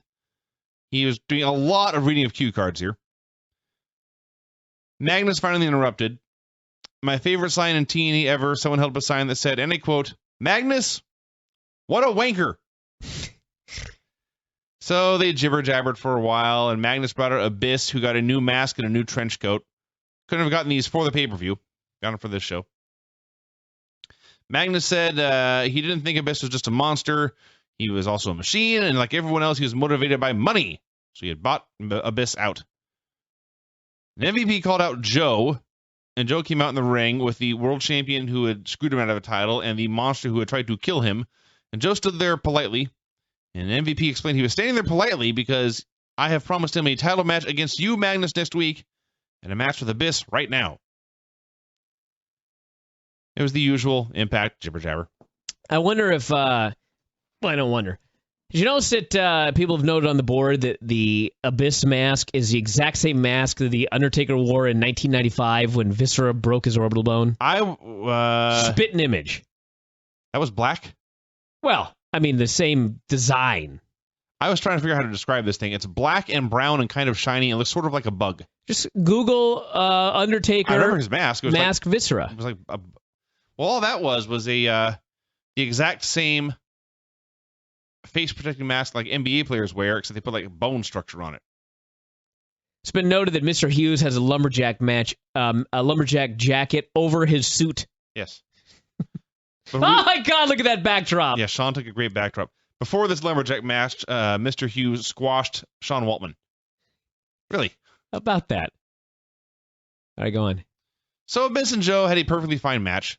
Abyss needs a wig, by the way. That short hair look doesn't work. It was a perfectly fine match. Got a lot of time for an Impact match. And finally, Abyss went to get Janice to murder Joe when Eric Young came out, leveled Abyss with a dropkick. Even though Abyss was wielding a weapon, Joe was disqualified, and so Abyss won.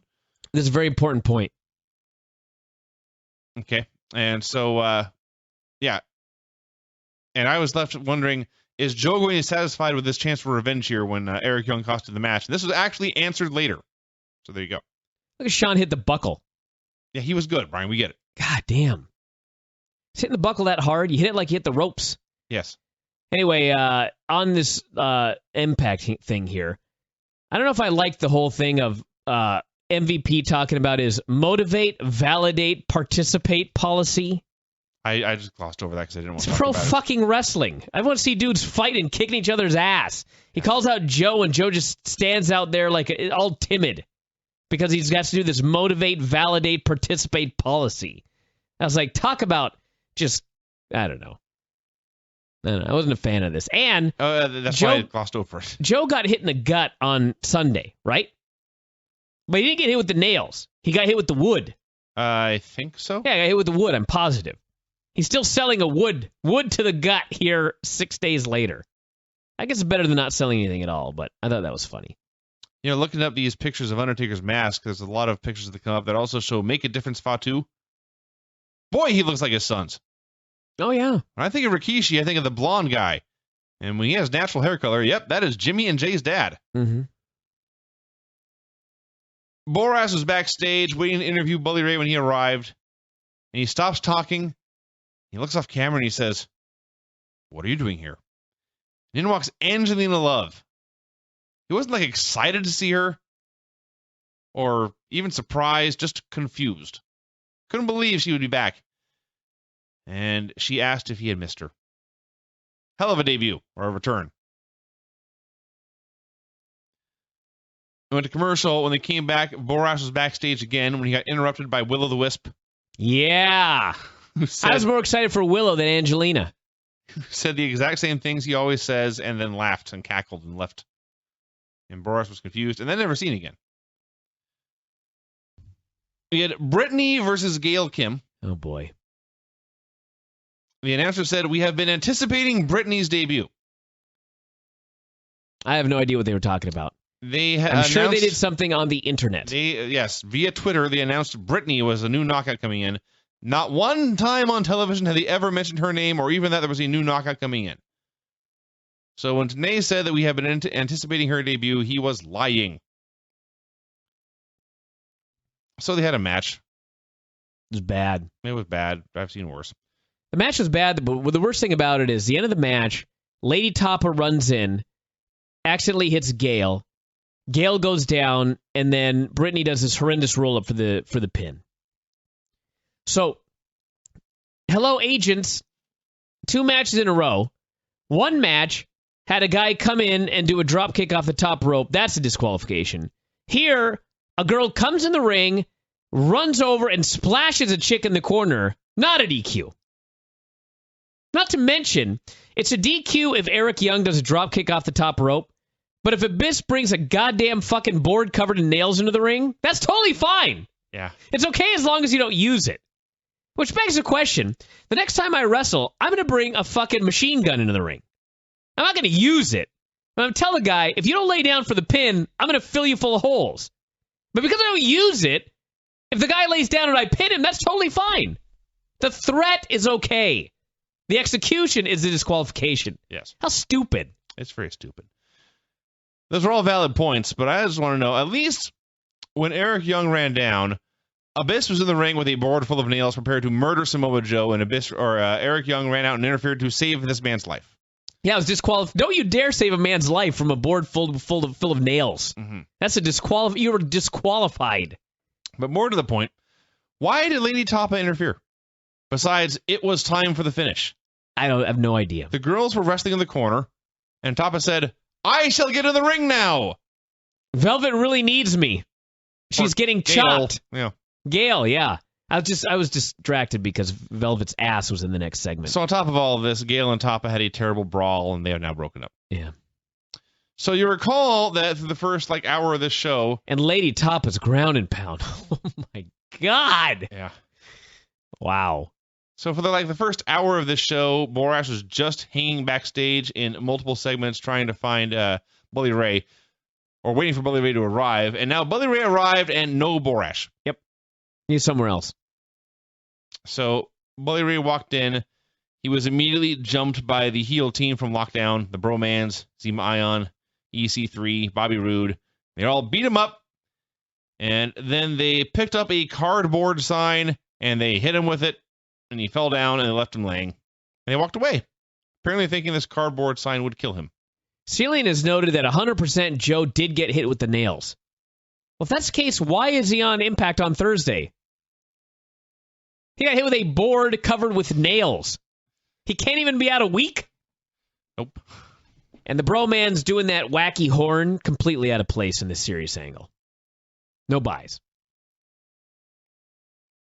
Oh, after beating up Bully Ray? Yeah, they're beating him up and they're making the horn noise. I'm like, come on. Well, yeah. So, Bromans wrestled Sonata and Tigre Uno.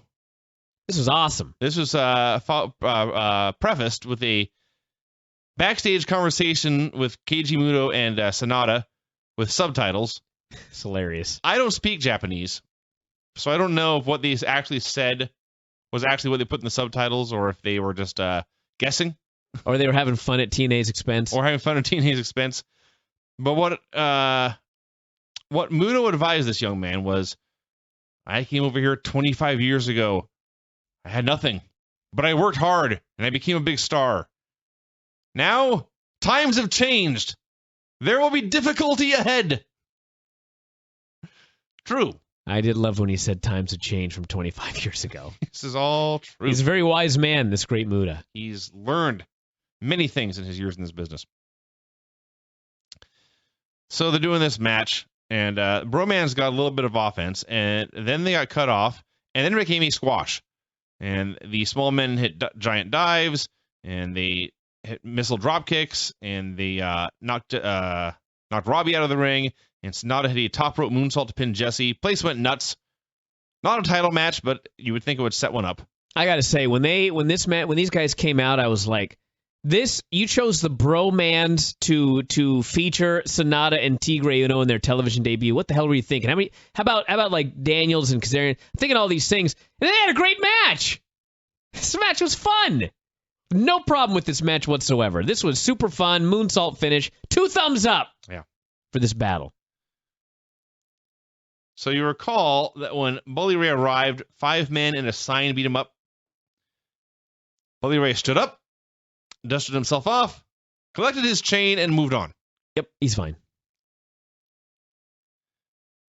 Madison and Velvet were hanging out in makeup, and Madison broke the news that Angelina was back.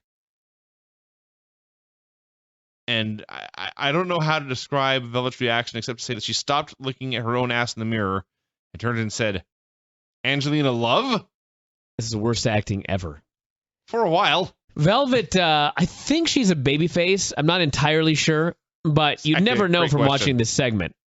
Her getting ready in the locker room consists completely of her bending over and looking at her own ass and then sticking out her own boobs and marveling at them. Well, they are marvelous. Which I understand, but still. This is not how I would book a babyface, strong female character. The Bromans were backstage upset about their loss when Bully Ray walked in and killed them. To two chumps. I love that word. Bully Ray walked in and killed all three of them. Jesse, Robbie, and Zima. He also gave Zima a wedgie that exposed way too much ion. This is the start. Actually, I guess the Madison one. Well, we're in the middle here of about 47 backstage segments in a row. There were I guess the Muto thing was first. So there were 1, 2, 3, 4, 5 straight backstage segments that led immediately into an in-the-ring long segment. And you're shocked it led to boring chants. Yeah. So, Sam Shaw was backstage. He said he was talking to Christy, called her by name, although we never saw who he was talking to. So he thanked her for her support and helping him win a lockdown and asked her to come to the ring with him. Then he saw the camera and snapped and tried to kill the guy. Next segment, and I quote, Willow hung out in the rafters. Seriously, I missed that one. Seriously, he was just up there. That's 6 segments in a row. They did a few of these where Willow would just be there. This one, I swear to God, he was just standing in the rafters. Sure. He may have screeched. No, he didn't. Oh. There were others where he was walking around or posing. This one, he was just standing there. And every time he appeared on screen, there was a guitar solo playing. I loved it. Ethan and Spud prepared to give Dixie a send-off. There's time for more backstage stuff as Joe confronted Eric. Said Eric's revenge had crossed over into his business. He's going to let us lie this time, but he warned Eric to stay out of his way. Eric said he did not care about threats. He had to fix his mistake. A long in-ring segment. Let me talk about this. This was the Dixie thing. Keep in mind, for those of you that think that Dixie's gone, even though she wasn't on the show, top of the hour segment, there was an up next bumper segment all about her. I mean, listen, I like Spud because I think he's wildly entertaining. I thought he was, like, Spud himself I thought was awesome in this segment. EC3 is really entertaining, standing there just looking at Spud. That's hilarious. But this was such an insufferable 10 minutes of television. They've got this big picture of Dixie. The crowd is chanting boring the whole time. It's just dragging on with Spud talking about what Dixie meant to him. He's talking. They have a Dixie tribute video. A tribute video, mind you, that includes talking about her downfall and doom. If something happens to me and I die, and you do a tribute video at my funeral, please don't include a big deal about how I died. Just do the tribute. So then he starts reading Dixieland. Now they're really chanting boring. And finally, MVP comes out. He tries to recruit Spud. He wants to hire him because he's very loyal. And then when Spud doesn't want to be his lackey, he wants to hire him to wrestle because that's in his contract. Spud claims he's too small. He's smaller even than some of the divas. And MVP talks him into it and then signs Spud versus Willow and Lashley versus EC3. And then he broke the picture of Dixie over Spud's head. No. He attempted to, but it's a cheap rinky-dink piece of cardboard, so it bent over his head. Yes, exactly. Then he tried again, and it just bent more. Yes. So the point of this is, it was a fine idea. The performances were good, but it was 5 times as long as it needed to be. I feel that's a very nice review, actually. You're pretty close. It went too long. Everybody in it is great. The portrait blew its spot. Yeah. It's something that didn't need to happen because Dixie's supposed to be gone. She ain't gone. I know. I realize that, but yeah, the whole thing. I mean, as soon as they came out, you thought this is going to be a waste of time, and sure enough, it was. But yeah, Spud was awesome. That is true.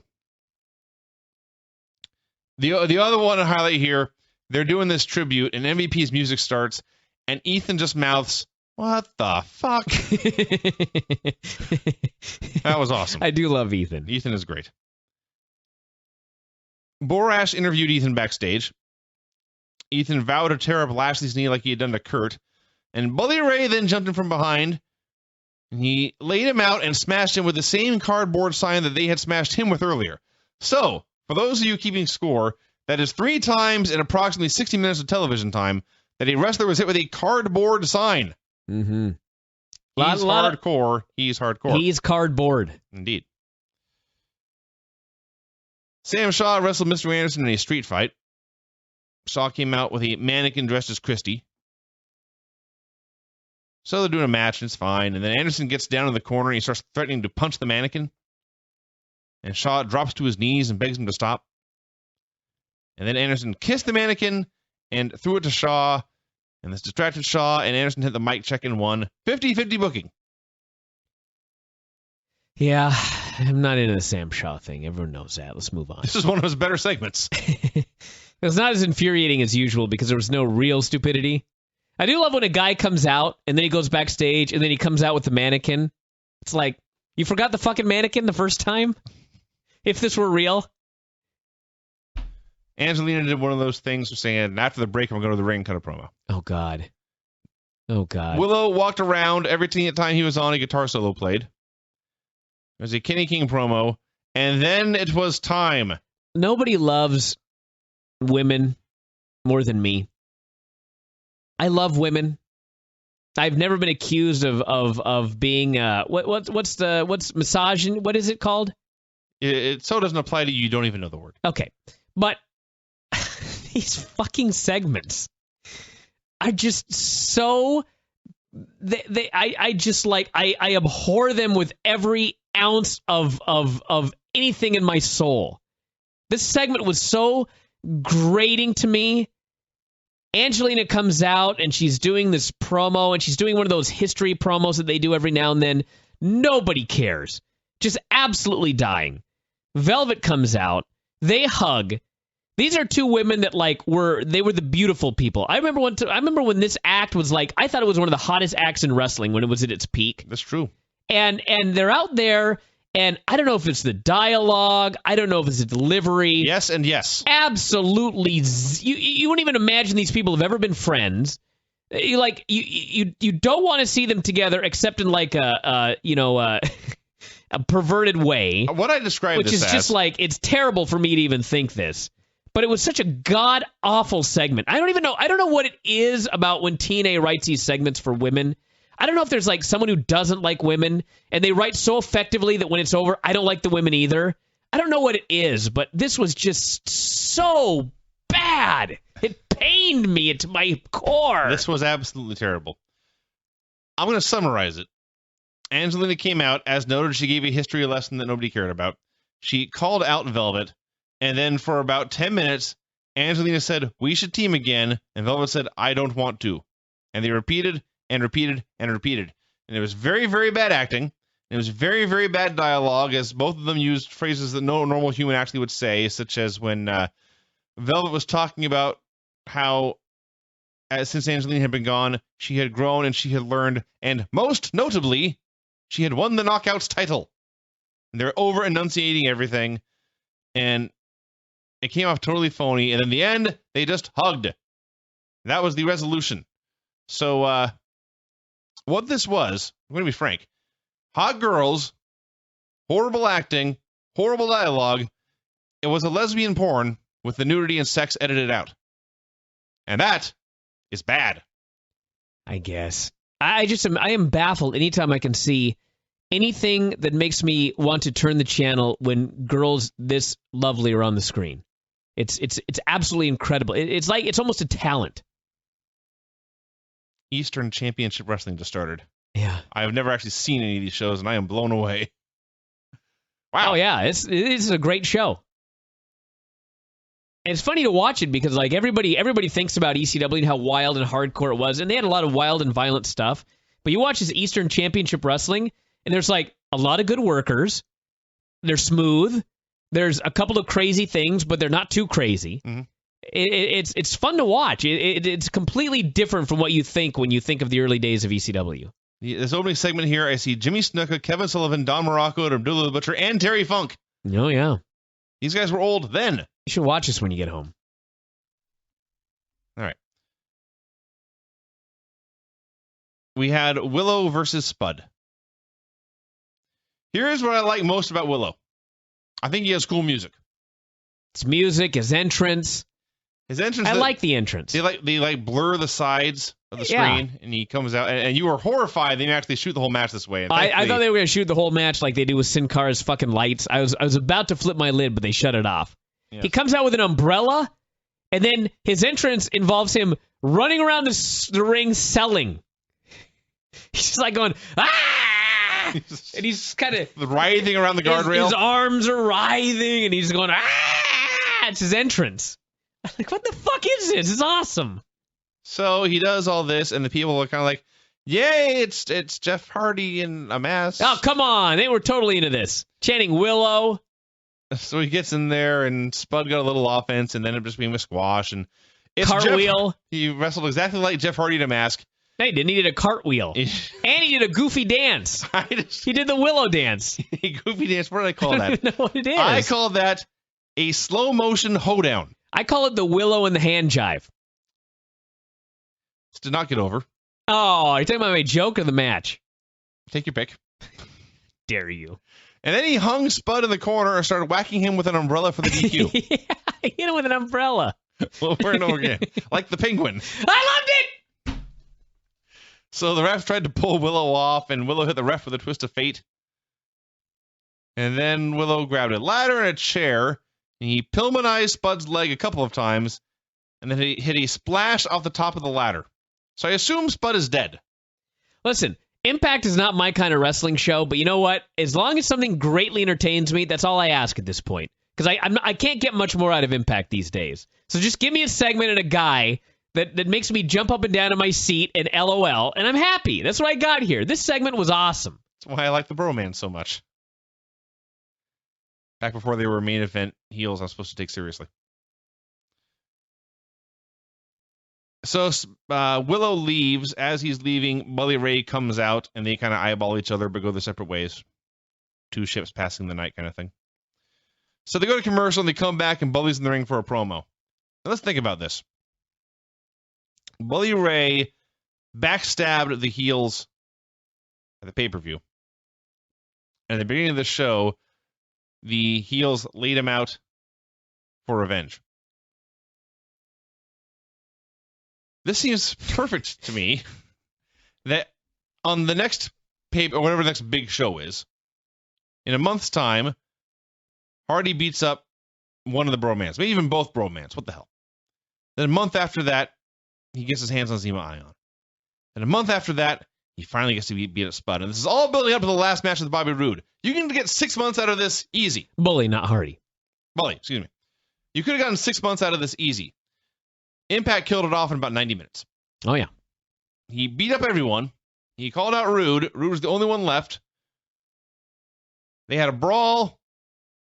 Bully was doing babyface spots like the Dusty Rhodes elbow and getting 1, 2, 3, get the tables. And they brawled more, and then Ray powerbombed him through a table, and that's how Impact ended. And that was it. That was it. It wasn't a good show. It's fine. It was fine. I've By Impact worse. standards, this show was fine. It was better than most Impacts. Yeah. I still do love Willow.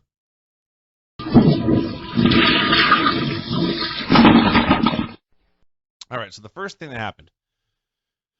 We were told that Bully Ray had flown to TNA headquarters for a meeting with who?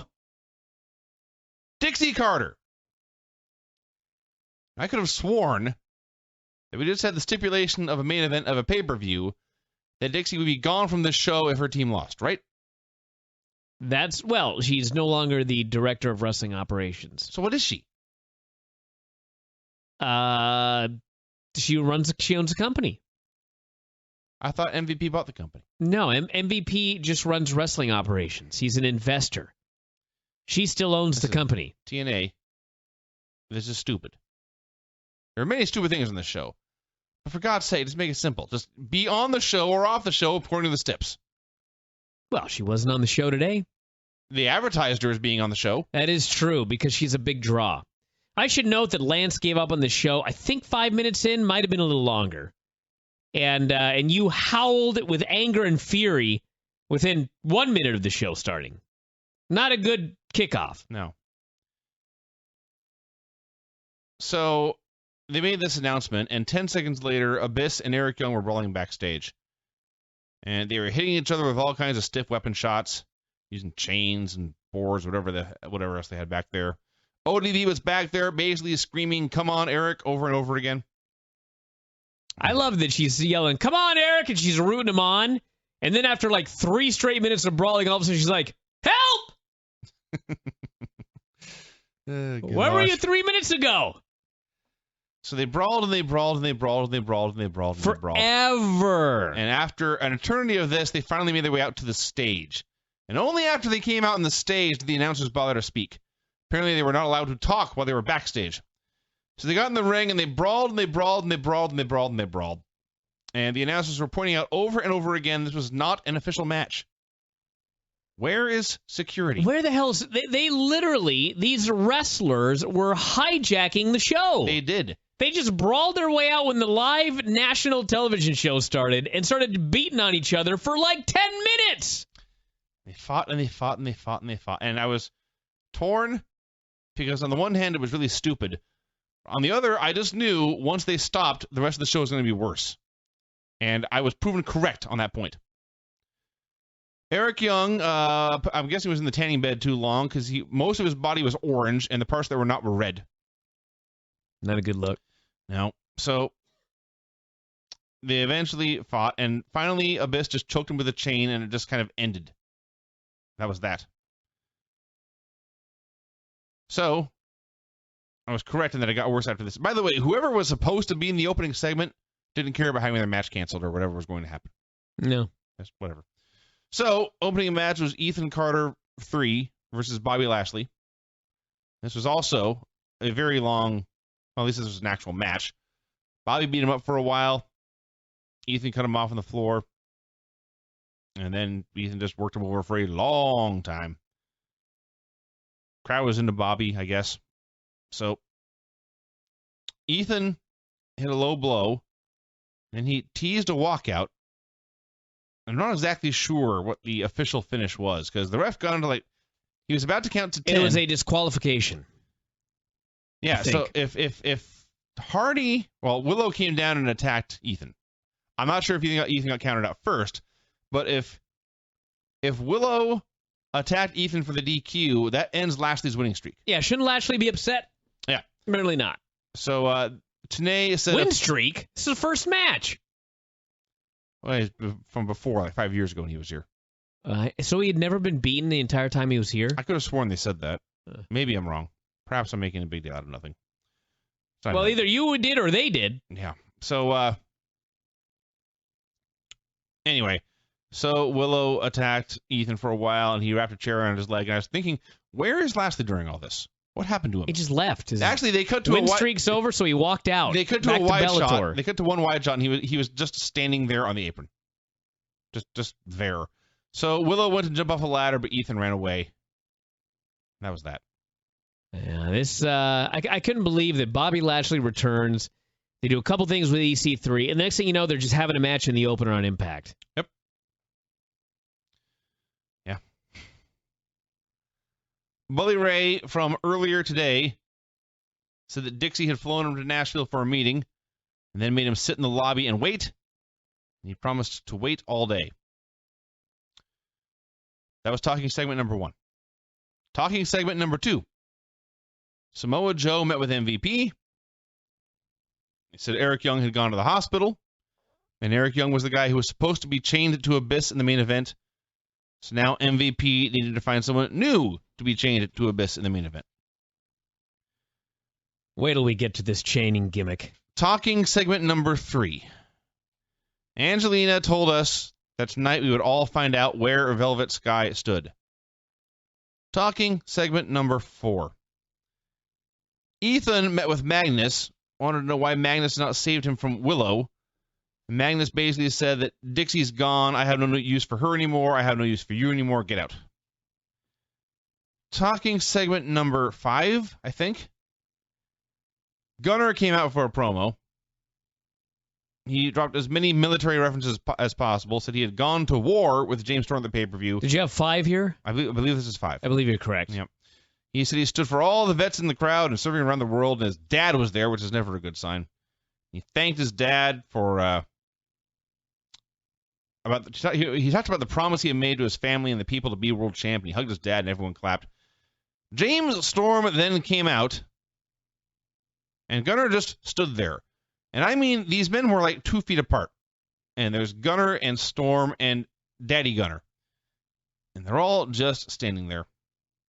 And Storm starts tearing the family verbally apart. He said he wanted to be introduced to Daddy Gunner. Then he made fun of him for crying in the hype video. Started saying that Gunner's dead grandfather would be happy he was dead because if he was alive, he would be ashamed of the two of them. And Gunner just stood there listening and listening and listening. And finally, Storm completed his sentence, and then Gunner attacked. Yeah. So Gunner, the babyface, attacked Storm and was beaten soundly. This is the first time in my notes I just wrote, fuck. Not the last, I assume. So Storm beat him with a super kick, then handcuffed him to the ropes. Because what we haven't seen enough of on the show is never-ending random violence. So he's got Gunner cuffed to the ropes, and then, of course, he goes after Daddy Gunner. Like, the only good thing about this was Gunner was screaming what you would actually scream if someone was beating up your dad in front of you.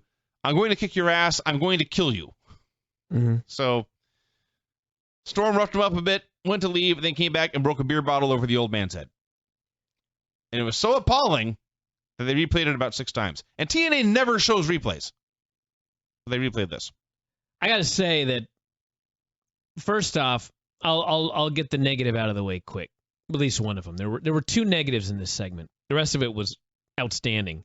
First negative is Gunner looked like an absolute idiot. Standing there, like literally just standing there politely, allowing Storm to just bully his dad. Stood there forever. Finally attacks him. And Gunner's dad, awesome. This guy was great. Get yanked over the guardrail. Looked like he nearly killed himself. Gets yanked over the guardrail. He goes to free his son from the handcuffs. Storm comes up behind with what I can only pray to God was a gimmicked beer bottle. You never know in wrestling. Whacks the guy in the back of the head. Guy goes down like he's dead. And Gunner's freaking out. And yes, to their credit, they showed replays. Now, granted, they showed 5 replays in 6.1 seconds. Replay, and then to the back! Yeah. That was actually... things like this infuriate me more than anything else. When it's just like a bad show, it's like, all right, bad show. Nothing new, who cares? But when they're on the verge of something like really good, I mean, this should have been one of the better angles of the year. But it was like, it was so quick, and then they were gone, and we never heard about it again. Yeah. How the fuck is Gunner's dad? Is he alive? Is he all right? What does Gunner think about all this?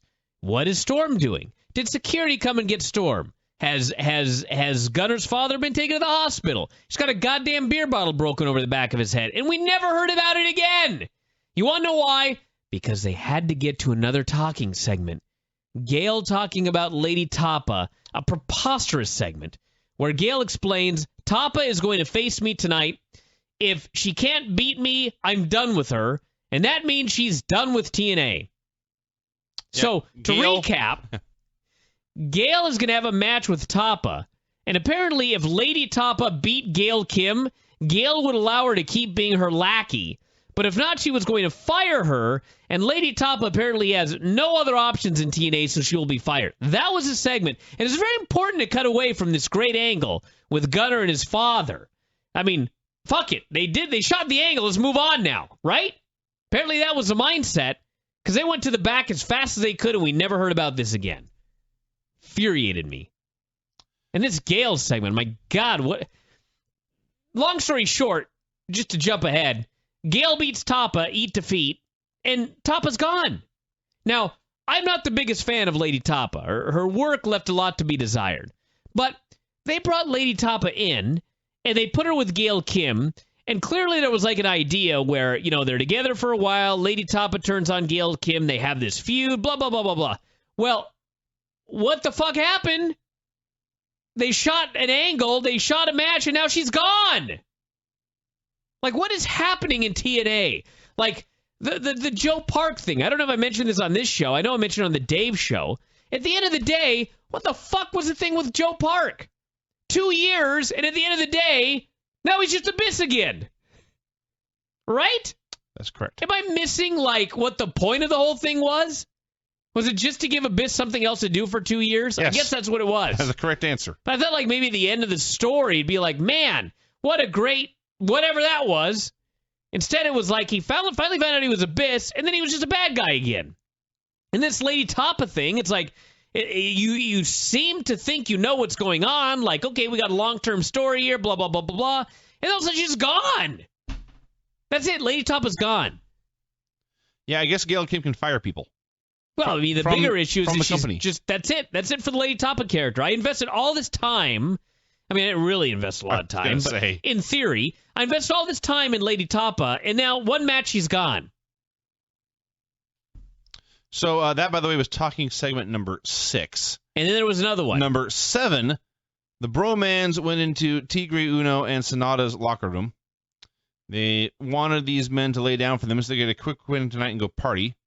And the joke was that they spoke Japanese and Spanish, and Zima said, I speak lucha and I speak strong style. And he tried to translate, and it was wacky. Then Gail Kim versus Lady Tapa. Talked about it already. And here's what I wrote about the match. They wrestled around for a while, and then Gail hit Eat, Defeat, and won. Yep. Okay. So, yes, Tapa's gone. I don't know why Gail can fire people. My guess was that she, in storyline, I want to Well, specify. she hired Lady Tapa as her bodyguard. The story is that without her, no one else had any use or wanted Lady Tapa in any way in TNA. So if she hires me as a bodyguard, can I have matches on Impact?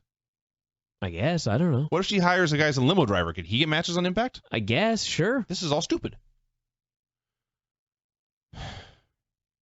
Speaking of stupid. Oh, Lord.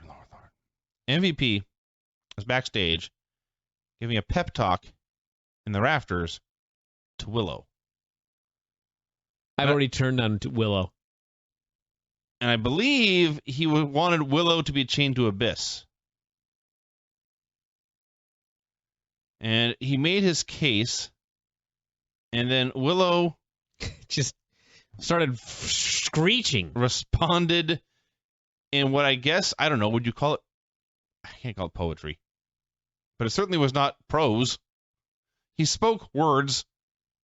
He was screeching a lot. I'm pretty sure they're actually using an electronic voice distorter for his speech. And I simply wrote, I got nothing more to say about this. I think he implanted his own voice box. That's my theory. That's possible, too. Yeah, Willow, you lasted longer on him than I did, but this is death. This was no good. This was a fail. Although it was better than what followed. This was an awful television program. It was very bad. I mean, guys, let's reflect on this. Let's just keep going. I don't need to reflect on anything. It's like it started off bad and got worse and worse and worse as we went. Angelina Love came down to the ring. She called out Velvet, and Velvet came out. And it was the same thing they did last week. 2 horrendous actors reciting terrible dialogue. Ungodly terrible dialogue Velvet had. Velvet said, there were times that I felt completely subservient to you. That's what she fucking said. I want all of you to think about everyone you've ever known and everyone you've ever talked to. And have they ever spoken anything remotely resembling that? No. So it went on and on and on and on. It's like someone as a rib wrote the worst script they possibly could, and then Velvet... It's like... It would be like if Velvet was so into her job that no matter what script you gave her, she would sit in front of a mirror for like 9 hours for 5 straight days and memorize it word for word so that she go out and do her job right. And so as a rib, you just wrote the most preposterous thing, knowing that she was going to memorize every single word and then go say those words on national television. That's what this was like. It's terrible. So they decided to be a team again. The beautiful people are back. And they called out What a swerve. Called out Madison. And Madison joined the Unbelievable Dialogue Club. It's just sorry to be distracted. This Just watching Mr. Perfect and Bobby Heenan together on everything on the network is better than this episode of Impact. They're so great. I don't even know what they were talking about, but they were awesome. Heenan whispers something to Perfect, and they both just howl with laughter. It's great. Yeah. So they invited Madison to join their team, although they did so in a condescending manner, and Madison turned them down. More talking. Magnus was backstage. I'm falling asleep at my own review. So Magnus is backstage cutting a promo about the main event when Joe comes up and interrupts him, and the cameraman says, "Hey, Joe, we're doing an interview here. Because God forbid we don't get Magnus's words in the main event. God forbid Joe, I don't want to see any of this, but you would think the two contenders shouting at each other would be more entertaining than the champion just rambling on like he always does." So the cameraman protests, Joe blows him off, and then Al Snow steps in and he leads Joe away. Just calmly pushes him away. So let's review, everyone, what we've learned in the past hour plus. If you have a backstage brawl and hit a man with weapons over and over again, they'll let you do that. If you go to the ring and hijack the show for 10 minutes hitting a guy with weapons, they'll let you do that. If you handcuff a guy to the ropes and beat him up, they'll let you do that. A fan. Well, the first gunner. Sure. Then, if you attack an old man, drag a fan into the ringside area, and attack him from behind with a beer bottle, they will let you do that. But if you interrupt Magnus's promo, if you interrupt talking, they will shut your shit down. Mm-hmm. This one I actually wrote, "Fuck this shit." I must have been really angry. This show sucks. This company sucks. I won't give the whole story here, but you sent me a text today saying your wish came true. And I swear to God, my very first thought was TNA is dying. Turns out that's not the case. That's not the case. Not living. It's just being TNA. The show sucks. A 3-way tag team title match, just out of the blue. Champs defending against two random teams, just cuz. So it's the Bromans against the Wolves versus Sonata and Tigre Uno. I can't even believe this. Astounding lack of heat. Yeah. When I think about the story of the tag team titles, it's like, it's every time Dave would tell the story about the tag team titles, I was just like, what? They're the TNA tag team titles. Who cares? And that's exactly the reaction this match got. Nobody cared. Astounding lack of heat. They just did a whole bunch of moves. The Bromans won the match clean. You can't. Okay. No, they won the match clean. Oh, they did, but we'll talk about the match when you're done. Go ahead. No, I'm done. All right. Okay, first of all, this is not necessarily a knock at TNA. I cannot believe how short Tigre Uno is. He's much, much smaller than Davey Richards. He's a tiny, tiny little pro wrestler. So it's largely a cluster, just a bunch of guys in the ring doing stuff. The Bromans eventually got the heat on Tigre Uno. And Sonata got a hot tag, ran wild for a bit, and then he saw Zema Ion messing around with his X Division title belt. So he hit a big dive onto him. And that left Tigre in the ring again. And the Wolves both went up top, but the Bromans shoved them down like geeks. They pinned at Tigre with a heart attack.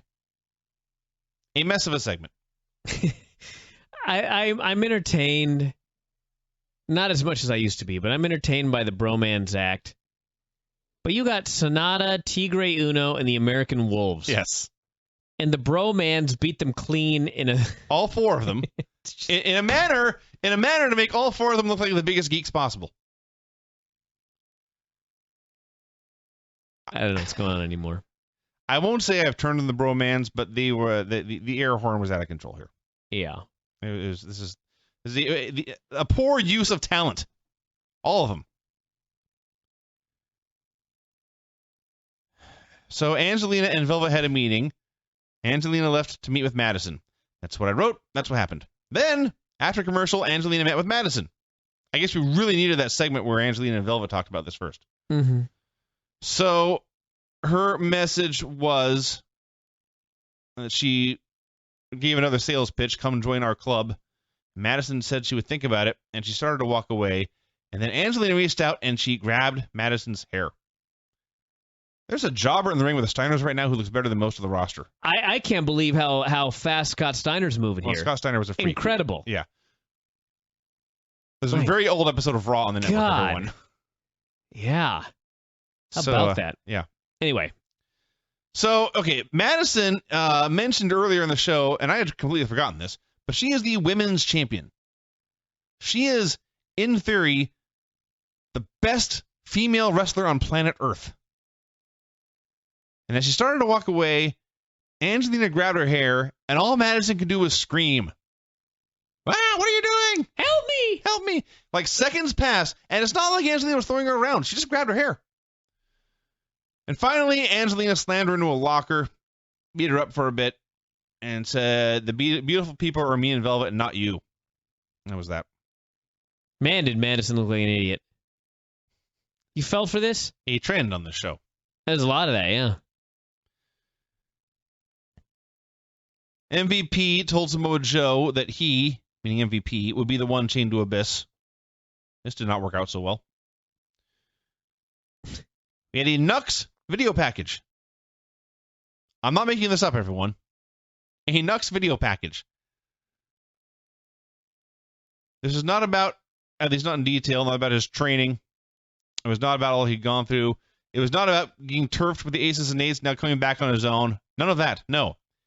There were two storylines in this video package. The first was that he used to date a girl. Then they broke up. Years went by, and she called him, so he had to go home. What in the fuck did this have to do with anything? I don't Now know. that you're recapping it, I'm like, what? Yes. The other part of this was that his father did not want Knux to be a wrestler. His father Wanted him to be a carny. he wanted him to join the family carnival. So let me get this straight. His dad wanted him to run the carnival, and Knux went into pro wrestling, and his father was distressed? Yes. It's the same business. There's no carousel there. So, yes, this apparently is going to be a weekly segment where we get a Knux reality show about carnies. Scott Steiner's my new favorite wrestler, by the way. Scott Steiner in like 93, whatever this was, yes, he could do amazing things. And let me rephrase that. Scott Steiner at this point, well, not that. Frankensteiner did not look good. But yes, Scott Steiner was spectacular. Much better than the Knux reality show about carnies. And then I think, and I'm not sure, but I think what happened next was the worst part of Impact. This was another stupid babyface. Bully Ray, I can't even believe this. Let me just say a little bit about this. So earlier today, there was word out of the TNA website that Dixie had called a talent meeting, but it was all storyline. A Bully had been summoned to Nashville to talk to Dixie. Now, let's think about this storyline for a second. Bully Ray had been called to Nashville to talk to Dixie, who in storyline has no control over wrestling operations, correct? Why the fuck did he bother going to Nashville to talk to Dixie Carter then? Don't know. But he went. So they're plugging this throughout the show. Yeah. So after the Knux video, they kept saying, you gotta see what happened during this Yes. meeting. And what they showed was like a flower pot knocked over. No, it gets better. Before the segment, after the Knux video, they show a preview of what's coming, and all you can see is Bully Ray laid out. So you know, before the video even airs, that Bully will be laid out. I didn't see that part. Yeah. They showed Bully laid out. They showed the final second of it. Him laying out on his stomach on the ground before they went to the video package. They told you that he was going to get his ass handed to him in Nashville in this segment. So they go to commercial. They come back. Bully's there. He's cutting a promo on Dixie. But you don't see Dixie. You only see a chair turned around. Ironically, as if Dr. Claw's in it. But you want to know what? I didn't know what fucking happened in this, but as soon as I saw the back of the chair, it was very clear no one's in the chair. Yes. So I'm like, why are you talking to an empty chair, you idiot? So he proceeds to talk for like 3 straight minutes. So you're telling me that this dipshit walked into the room in Nashville, saw the chair turned around, and didn't say, like, I'm here, Dixie, or request any sort of verbal response. He just walked in, saw an empty chair turn around, and cut a 3-minute promo thinking that she was sitting in the chair? That's what happened. What a goon. What a maroon. So then, sure as shit, she ain't there, and Bobby Roode runs in and attacks him and lays him out. You're not even getting... I'm not even getting the dramatic music. There was scary music playing throughout this. This is so bad. So horrible. The chair was empty. It's not the moment they cut to the chair. Bully Ray was the only dipshit on earth that didn't know there was no one in the chair, and he talked for 3 minutes. I don't know what to say. Magnus and Abyss had a meeting backstage. Abyss said that he had attacks. Wow. Yeah. And then it was time for the main event, Magnus versus Samoa Joe for the championship of the world, with MVP chained to Abyss at ringside. By the way, there was another segment here that had 7 straight talking segments. I think one of those. No, there are 2 of them. I think we just finished it. Well, finished one of them. We talked about the first one when we counted them out. So let me ask you a question about this main event. Go shoot. Why was MVP handcuffed to Abyss? To prevent him from interfering. MVP is the goddamn fucking director of wrestling fucking cock-sucking operations, right? Correct. So why don't you just say, if anybody interferes in this fucking title match, you're fired? I don't know. Why did this idiot go down there and handcuff himself to Abyss? Because, as noted, all wrestlers can hire their own bodyguards, and then MVP is powerless to prevent them from doing anything. Because Abyss, I'm guessing Abyss is not on MVP's payroll. He's on Magnus's. So you'll never guess, everybody. Sure as shit, MVP's brilliant plan to have a straight title match failed. Because the MVP character is a goddamn idiot. He handcuffs himself. He's a worse boss than Dixie Carter. He handcuffs himself. In storyline, he sucks more. He handcuffs himself to Abyss, and guess what? Ref takes a bump, and Abyss lays out MVP. They have a brawl. MVP is getting his ass kicked, so his plan is to just uncuff them. Way to go, dude. Yes. So he uncuffs him from Abyss, throws his thumbtacks. Abyss lays him out with a chair shot because MVP, hello, stupid babyface, idiot, he gets laid out. And so the referee's still down. Joe goes for a dive. Abyss hits Joe with a chair. Magnus flying elbow, 1, 2, 3. This show was horrible. I'm watching Marty Jannetty have a match with the Evil Doink. First of all, Evil Doink was awesome, everybody. I will not accept any different dissenting opinion on that one. But I'm watching this match and just thinking, what happened over the next 20 years? How did it go backwards? How did everything go so wrong? I don't know, but apparently we're not watching live. I've been alerted that this match took place well over an hour ago. Let's see where we're actually at here today. Atom Bomb. Well, can't win them all. How did I, hold on. Play live. Wow, they had the warning there. Something must have happened on this Raw. They're giving me the warning. Or somebody appeared. Yeah. I have been alerted by that guy who's cool on Twitter. The last TNA Championship match that ended cleanly. Look at Diesel. Oh, my God. Diesel's in white jeans, a white denim bedazzled jacket, and cowboy boots. And a mullet. Sorry. Incredible. Something about ending cleanly, you said. The last TNA Championship match that ended cleanly was 432 days ago at Genesis 2013. 2 days shy of CM Punk's title reign. They have not had a clean TNA Championship match in 432 days. Why would anyone watch this? I don't know. I'm sure they've had some house show clean finishes, but this is television. Television or pay-per-view. 432 days. So, okay, yes, Abyss humiliates and emasculates MVP. Joe, then, who has been beating up Magnus. Did you mention the ref bump? Oh, yeah. And did you describe it in detail? Well, no. Joe's got the sleeper on. And Magnus kind of pushes him backwards, and they both take a back bump. And one of their arms kind of flies off to the side, and it glances in the ref's head. And the ref goes down like he has been shot. And I know all ref bumps are inherently kind of stupid. But this looked really bad. So Joe has the world champion at his mercy. And he looks outside and he sees Abyss just standing there. And he decides, I'm going to attack this man. I'm going to distract myself from this win over the world champion. So he hits the ropes and he goes for a tope. And Abyss responds by taking a chair and throwing the side of it right into Samoa Joe's face. This looked like it sucked so bad. So Joe goes down. Magnus hits his top rope elbow. Conveniently, the ref recovers to count the pin, and that's the end of the show. So let's review. MVP is an impotent fool. Samoa Joe is an idiot. And Magnus is a pussy. The only person I got over here is Abyss. It's true. This show was horrible.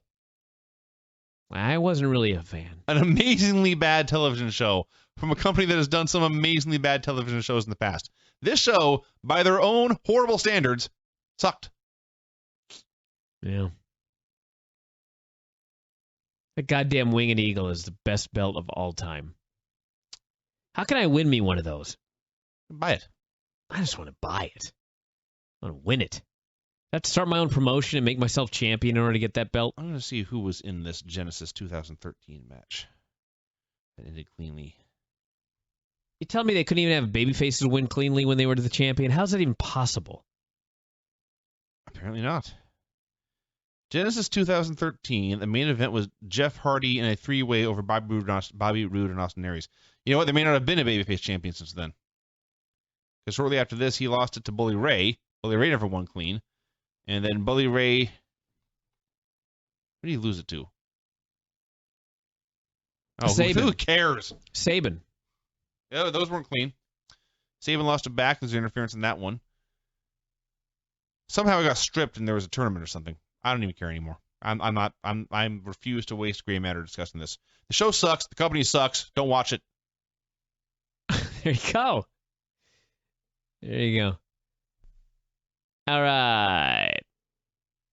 Couple of Twitter notes here. Why does the network not have any Raw since January 19? I thought it was 30 days. It's been 60 since that one. Well, you answered your own question. Raw does not show up on the network until 60 days after it airs. And then Brian here, Magnus being the worst champion ever is looking more and more likely each day. I don't know. Worst champion ever is a high bar because we'll always have David Arquette and men of that ilk. Well, more to the point, I'm not sure the company is worse off now than it was when Magnus took over. Probably not. So he's just a guy.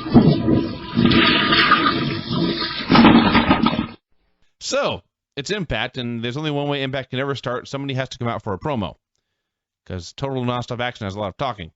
By the way, did you notice that blonde jobber was Gilbert? Was it now? Yeah. I don't remember him having hair. So MVP came out to talk, and then before he could even say anything, Magnus interrupted. Magnus came out with Abyss. Says, Abyss works for me, not you. So he can only be in the ring if I'm in the ring. And MVP says, that's fine, that fits with my plans. He asked Abyss, how would you like to be a TNA champion?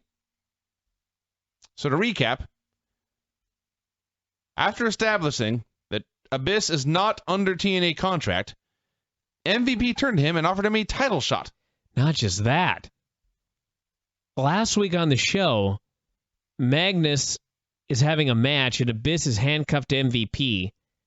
And Abyss kicks MVP's ass. So this week, MVP comes out and calmly talks about what happened last week. Yeah.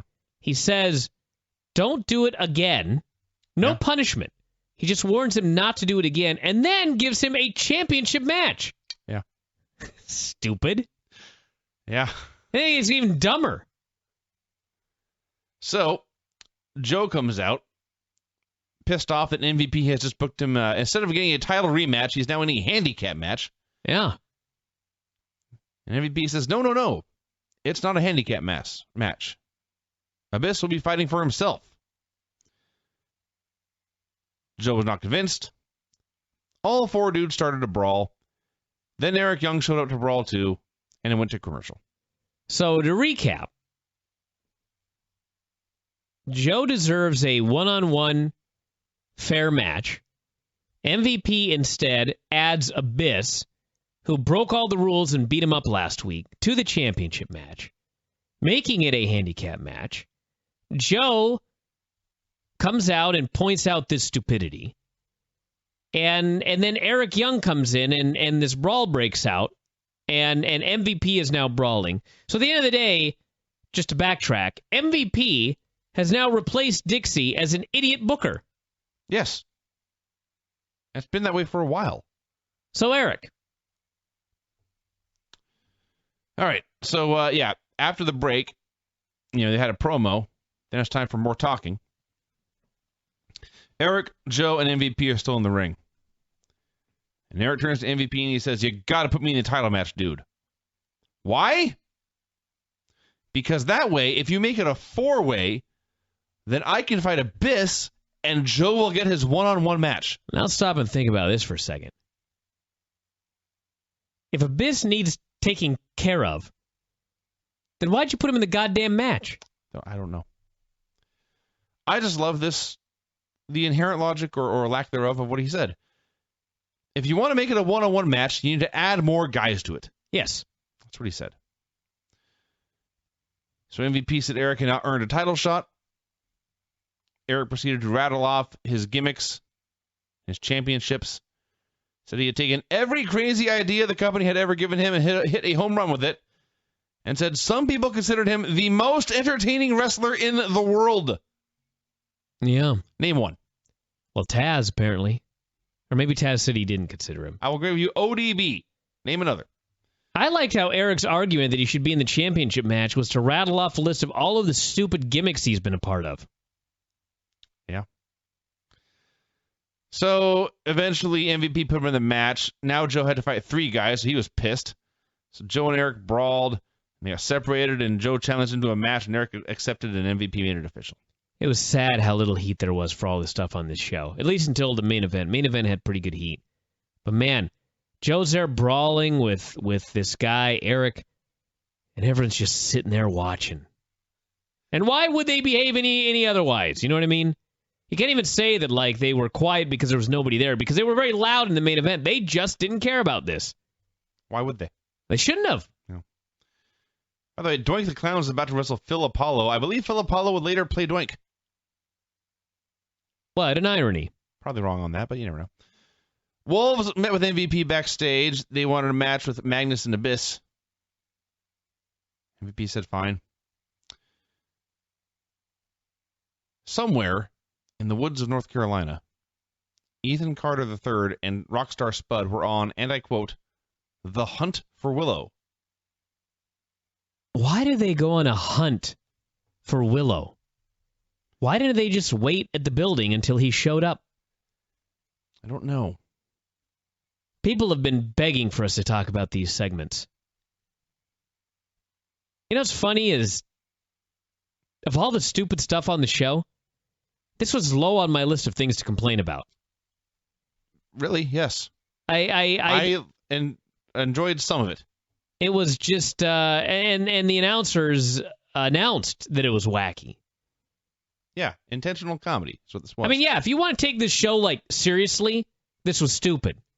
But no one in their right mind could watch the show and take it seriously. It's impossible. The show is so goofy. So if you accept it for what it is, a bad wrestling television show, then when you take all of the stupid segments and you put them together, this was fine. This was funny in points. I don't know. It didn't bother me. So this one was very short. There's a lot of other stuff to complain about. Yeah. It was Spud wearing what I believe is called a ghillie suit. It's a camouflage outfit where he decked out head to toe in grass and stuff. And Ethan, meanwhile, standing next to him in his normal clothes with sunglasses. The complete lack of logic in the opening segment to me was significantly more infuriating than these skits. There was probably a dozen things in the show to hate more than the hunt for Willow. So after the break, the hunt for Willow continued. I cannot do this justice except to say that it was Spud and Ethan being wacky. They talked a lot, and then they continued to look for Willow. Wolves versus Magnus and Abyss. Not really much of a match until the Wolves started running wild with double teams. And then Davey wiped out Abyss with a tope. Eddie put Magnus in a half crab. Magnus tapped out immediately, the instant this hold was locked on. So let's think about this. Actually, go ahead. I liked it. Well, there's a lot. Well, there's stuff that's okay, but shouldn't Eddie Edwards get a title shot now? He tapped out the world champion. Well, yes. Okay. That's we can complain about that later. So Magnus taps out immediately. Abyss is confused and hurt. And they point out that Magnus, his belt was not on the line. He had nothing to fight for, nothing to gain. He had no reason not to tap out here. So fine. He tapped out rather than risk injury and risk losing his title somewhere down the line. Great. But Abyss was mad, and he grabbed the belt, and he walked up, and Magnus thought he was going to hand the belt to him, but Abyss just walked on past him instead. I'm fine with all that. It's the part about Eddie's win over the champion via submission, no less, will never be brought up again. Yes, that is very frustrating. But the actual idea itself that Magnus got put in a hold, and rather than get injured, he knew he was in a nothing match with nothing on the line. He wasn't going to lose his title, and he's probably watched enough Impact to know that Eddie Edwards isn't going to get a championship match if he taps out to him. So he just tapped out, shrugged, and got out of there. Yeah. Great. We had our weekly horrible Angelina Love Velvet Sky segment. Oh, my God. They get worse every week. Actually, hey, I'll give him credit. This was not the worst acting on the program. All right. I would give them credit. Velvet Sky's shirt. Breastacular. Her boobies are gigantic. I have no other way to state it. They're huge. They get bigger every week. Actually, to the point where any of the men out there listening know that you see a lovely lass in a tight shirt with large boobies, and you're like, yeah.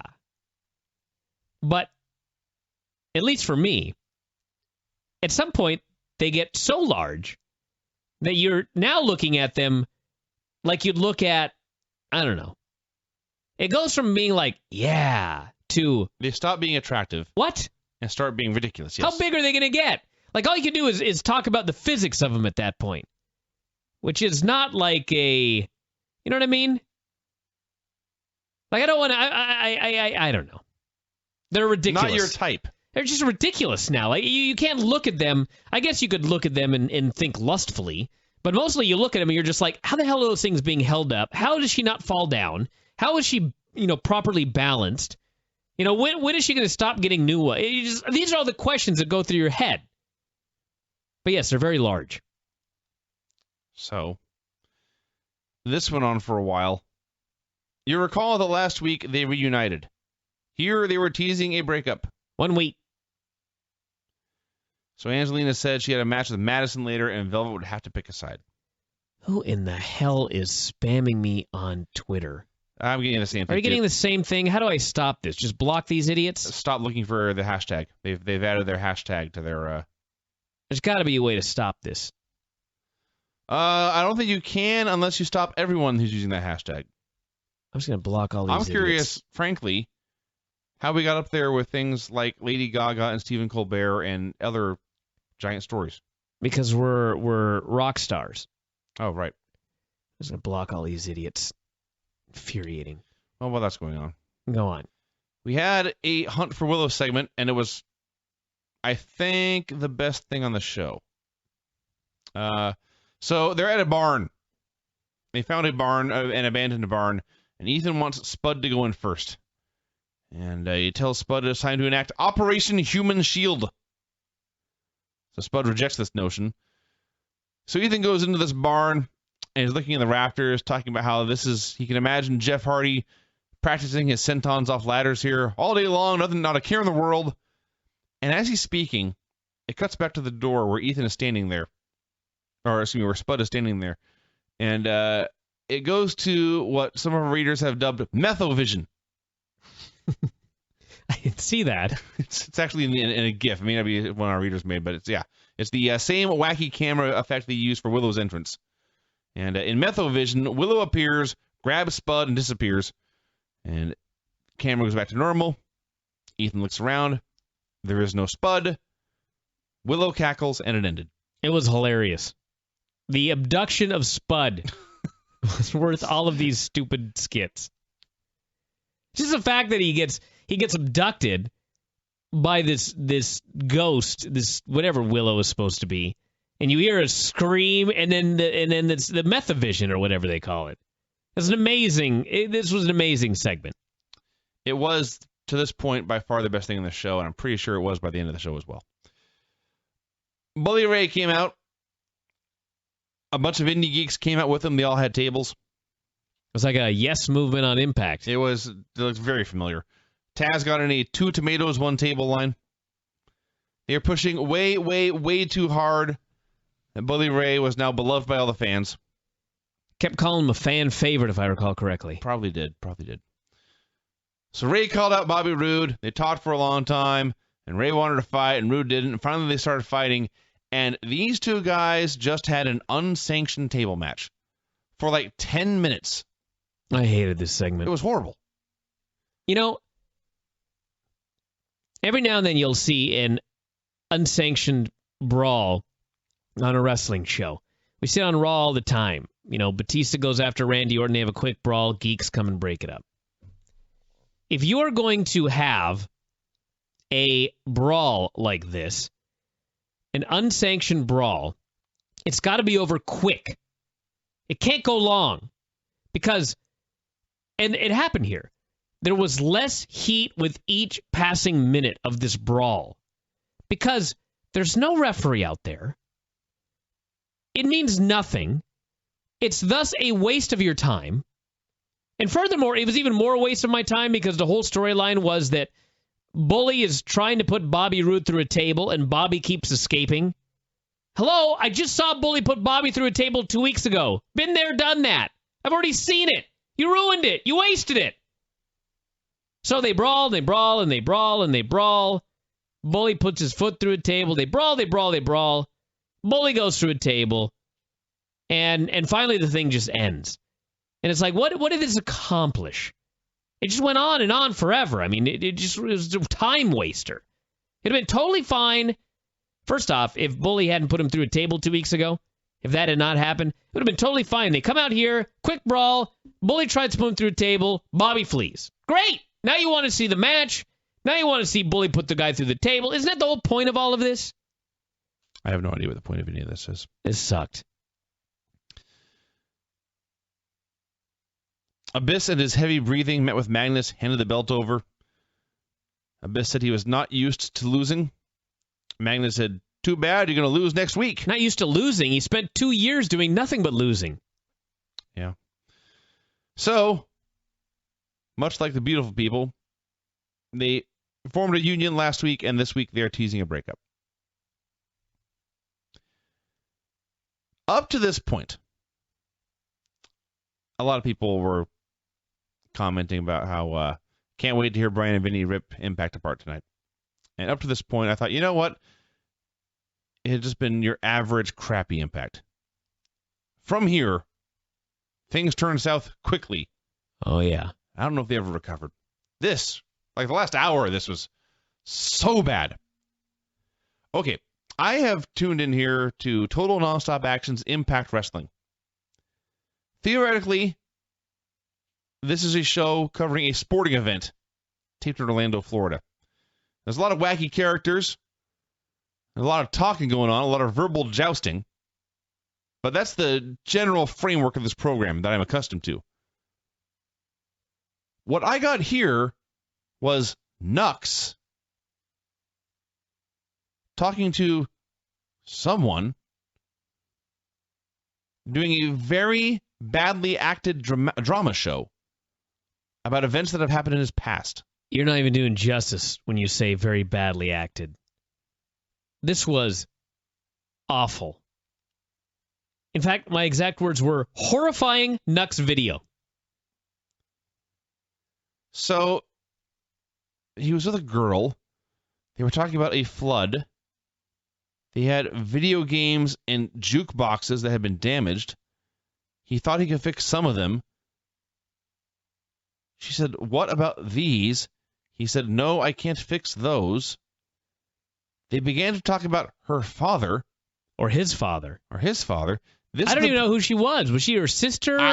His sister? His girlfriend? Who knows? This is the point where I wrote, "What in the hell is going on?" And then I wrote, "This sucked a throbbing hairy dick." Wow. And I stand by those words. So they talked about how he had abandoned the family to chase his dream. Said he had to go visit his old man. And then I saw the worst thing ever on the screen when it said, "To be continued." No! Do not continue this. Stop it. Never speak of it again. You know what really bothered me about this? Everything. Well, everything. You're right there. But okay. So you're trying to do like a serious, dramatic, whatever the hell this was. Vignette? I guess. Okay. So, correct me if I'm wrong. This was supposed to be serious shit, right? Yeah. So, you book something that is supposed to be serious shit, and meanwhile, you make sure that the girl is in literally the shortest pair of jean shorts that you can put on national television. Literally half of her ass was hanging out. It's impossible to... you couldn't take it seriously anyway.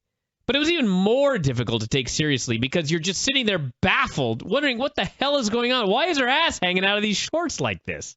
Am I the only one? No. It's ridiculous. I would say you're the only one who thinks that was the most important or worst thing about this. It is. It's like, every now and then you see a commercial, and like the commercial is two people talking about a very serious thing, but like in the background there's the Burger King. Okay. Or let's say that you're doing some sort of auto insurance commercial. You're talking about this or that, and meanwhile there's a guy in a giant gecko costume. You know what I'm talking about? Sure. It immediately makes the whole thing comedy. When you add one ridiculous thing to something serious, it makes the whole thing ridiculous. And that's what this outfit that they put this girl in did. Like all of a sudden it went from being whatever it was supposed to be to like.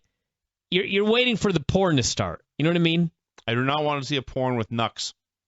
You may get one. I can't make. I have no better explanation. I cannot stress this strongly enough. No better explanation for what I was watching on this program. Okay, the only thing I will say to that is that Humpin's coming. If you think her outfit was the worst thing about this, well, no, it wasn't. Okay, but it only made the whole thing like worse. It didn't help. From there, we went back to the ring. Was it supposed to be a sister? That's creepy. Madison Rayne and Angelina Love did something resembling a wrestling match. At one point, I compared them to dueling drunken elephant seals. Wow. They bonked into each other a lot. Velvet Sky came down. She had changed clothes. I don't know why. I think, actually, you know what? I think they... I think at the iMPACT tapings now, they tape like 3 days in a row. Aha. And everything is out of order. Aha. I don't know if that's why she changed. Maybe she just decided... That's actually a good reason. My tits look too big in the other shirt. I'll put on another one. I thought, well, no. She looked hotter in the blue shirt. She was she completely changed her outfit. And the problem was her other outfit was so impossible to miss that it was glaringly obvious that she was wearing a different outfit. She went from a bright blue shirt to a spiky metal bra. Christian could wrestle 3 times on one show. I wouldn't notice he changed his outfit. He could change it 10 times. But Velvet Sky's outfit, it was impossible to miss. So, Madison's gear, actually both girls' gear, but it only affected Madison. It's basically a thong with a skirt over it. And I guess she's shy, or she has body issues, which is strange for a woman who has won bikini contests. But every time she took a move, she would go to the mat, and then she would reach back and either pull her skirt down or pull the wedgie out of her ass. Every single time. Over and over again. Which begs the question, why did you wear the thong? Just get gear that fits. So she threw a Northern Light suplex, appeared to tear her ACL on the move. Velvet was screaming at both of them. Madison hit a sliding dropkick that came closer to hitting me than it did to hitting Angelina. This match set wrestling back 50 years. It was pretty bad. And then, of course, because it's TNA, there has to be a swerve. Velvet turned on Madison out of nowhere for no reason. Hit a DDT on the floor. Well, there's a good reason. What's the good reason? The beautiful people are back together. For no good reason, she turned on her. And Angelina won. This sucked and was terrible. Yeah, they spend the whole time with Velvet distracting Angelina, and then she turns on Madison. TNA. ODB gave Eric Young a pep talk backstage. Eric said he would prove tonight against Joe that it was a mistake to underestimate him. Kenny King met with MVP backstage. Kenny King arriving here 75 minutes late for a 2-hour show. And then wanting to be booked. And then wants to know who he's wrestling. MVP says, well, nobody. The show's almost over. I'll get you a match next week. And King was upset, but he accepted that he would get a match next week. Eric Young Samoa Joe, first thing in at least an hour that was actually worth watching. Wasn't especially good, but it was fine and it had a point. Eric Young wanted to prove he belonged with Samoa Joe, their what they call him, the legit badass. The legit badass. Championship contender, and Eric Young has always been a comedy guy. So the whole point was Young sold the whole way, but he found a way to survive the whole time, and finally Joe hooked the choke, and Eric refused to tap out, but he did pass out and he lost. So, fine. He proved his toughness. Okay. But there is a problem. While putting on the choke, Joe rolled to his back. His shoulders were on the mat for a while. And in wrestling, that should count as a pinfall. So Brian Hebner was the ref. As he is leaving, his father Earl arrives, and they begin to discuss this. And Earl, through his body language and gestures, you can say he was saying, Joe's shoulders were down for a count of 3. Eric should have won. And Brian pled his case, and then they left, and nothing came of it. Yeah. Why? Why bring it up then? Especially why humiliate your son in front of the world. Brian, you really fucked up, buddy. And the funniest thing is how long has Brian Hebner been refereeing? Years. Many years. So his father is out there, and he's like, he's putting his hands on Brian's shoulders and the back of his shoulders as if to say, when these are down, you count the... And he's being very, moving his hands, and I'm like, man, I think Brian understands what shoulders down means. He just fucked up. I don't know. Hopefully this plays into a storyline like next week. Sam Shaw then appeared. Yeah. Is it safe and fair to just call this the worst gimmick of all time? Has there ever been a good Sam Shaw segment? I think he had a match with Mr. Anderson last week that was all right. So Sam Shaw turns to the camera and says, you always want to follow me, come shoot this. And they go into a room where Christy is there.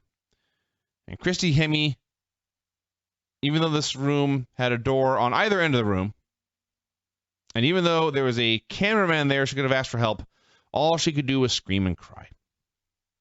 She's asking asking Shaw to leave, saying she doesn't want to be with him.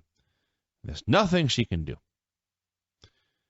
Shaw keeps talking to her and trying to touch her, and finally she slaps him across the face. He basically no-sells it, and he puts his hand on her shoulder, and all she can do is quiver, and then he cuts off a lock of her hair, and he leaves. And then she continues to cry. So this is dumb, Actually, I wrote here, this was shit! Exclamation point. And then it got much, much, much, much, much, much worse. Because they announced that this crime, and it was a crime, but for this crime, Shaw had been suspended for a week.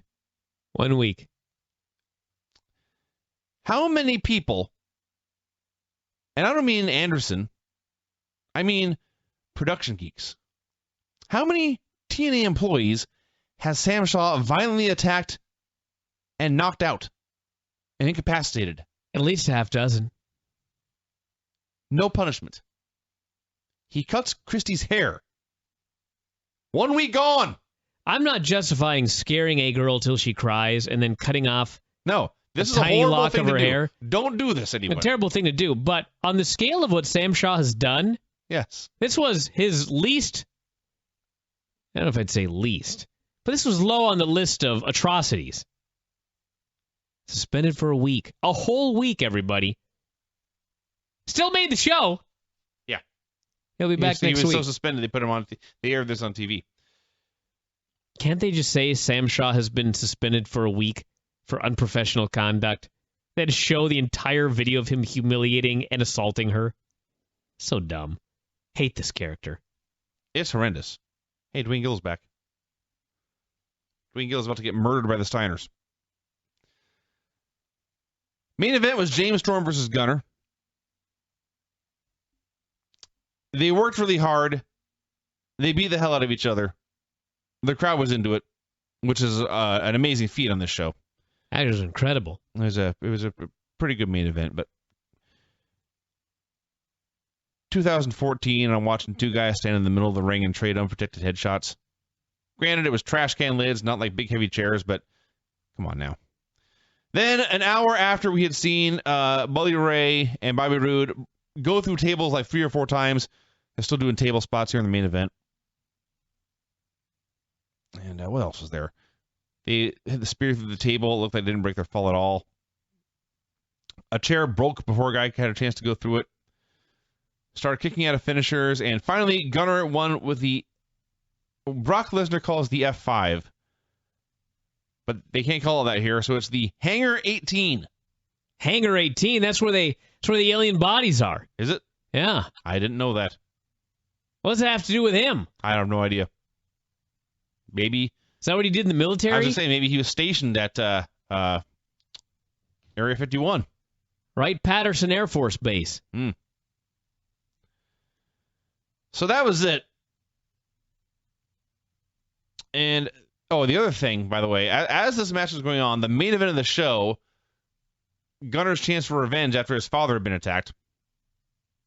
They also said, stay tuned. There's going to be more with Willow. Yeah, that was a real main event. Stay tuned for more Willow. Not this grudge match after Storm broke a beer bottle over Gunner's head. No, that was not the main event, everybody. The main event was Willow. And what a main event. Think about all of the things that we saw in the hunt for Willow. They're walking around North Carolina. They find a barn. They go inside the barn, and the little fella gets abducted in the methovision. How do you think this whole thing ends? Willow is stalking EC3. What do you think happens, everybody, that justifies this being the final segment on the show? Tell them, Vinny. I suspect Ethan will turn a corner and find Spud's skin hanging from a tree. Wrong. Yeah.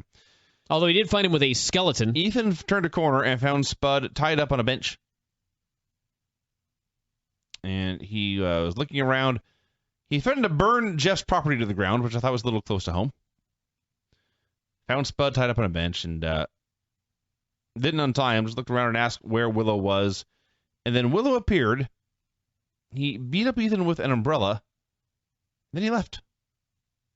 Beat him with an umbrella. Mm-hmm. Indoors. Yeah. That's bad luck. And Ethan got up. Yeah, he beat him with an umbrella, and Ethan immediately was onto his feet. So, there was a point earlier in the show when they were writing down the card for next week. They got the 4-way title match. They got, I think they're doing Anderson and Shaw again. But they also announced a 4-way tables match that was up on the screen for about a half second. And it didn't make any sense. So you needed to know who these... You had to read this to know who the 4 men were.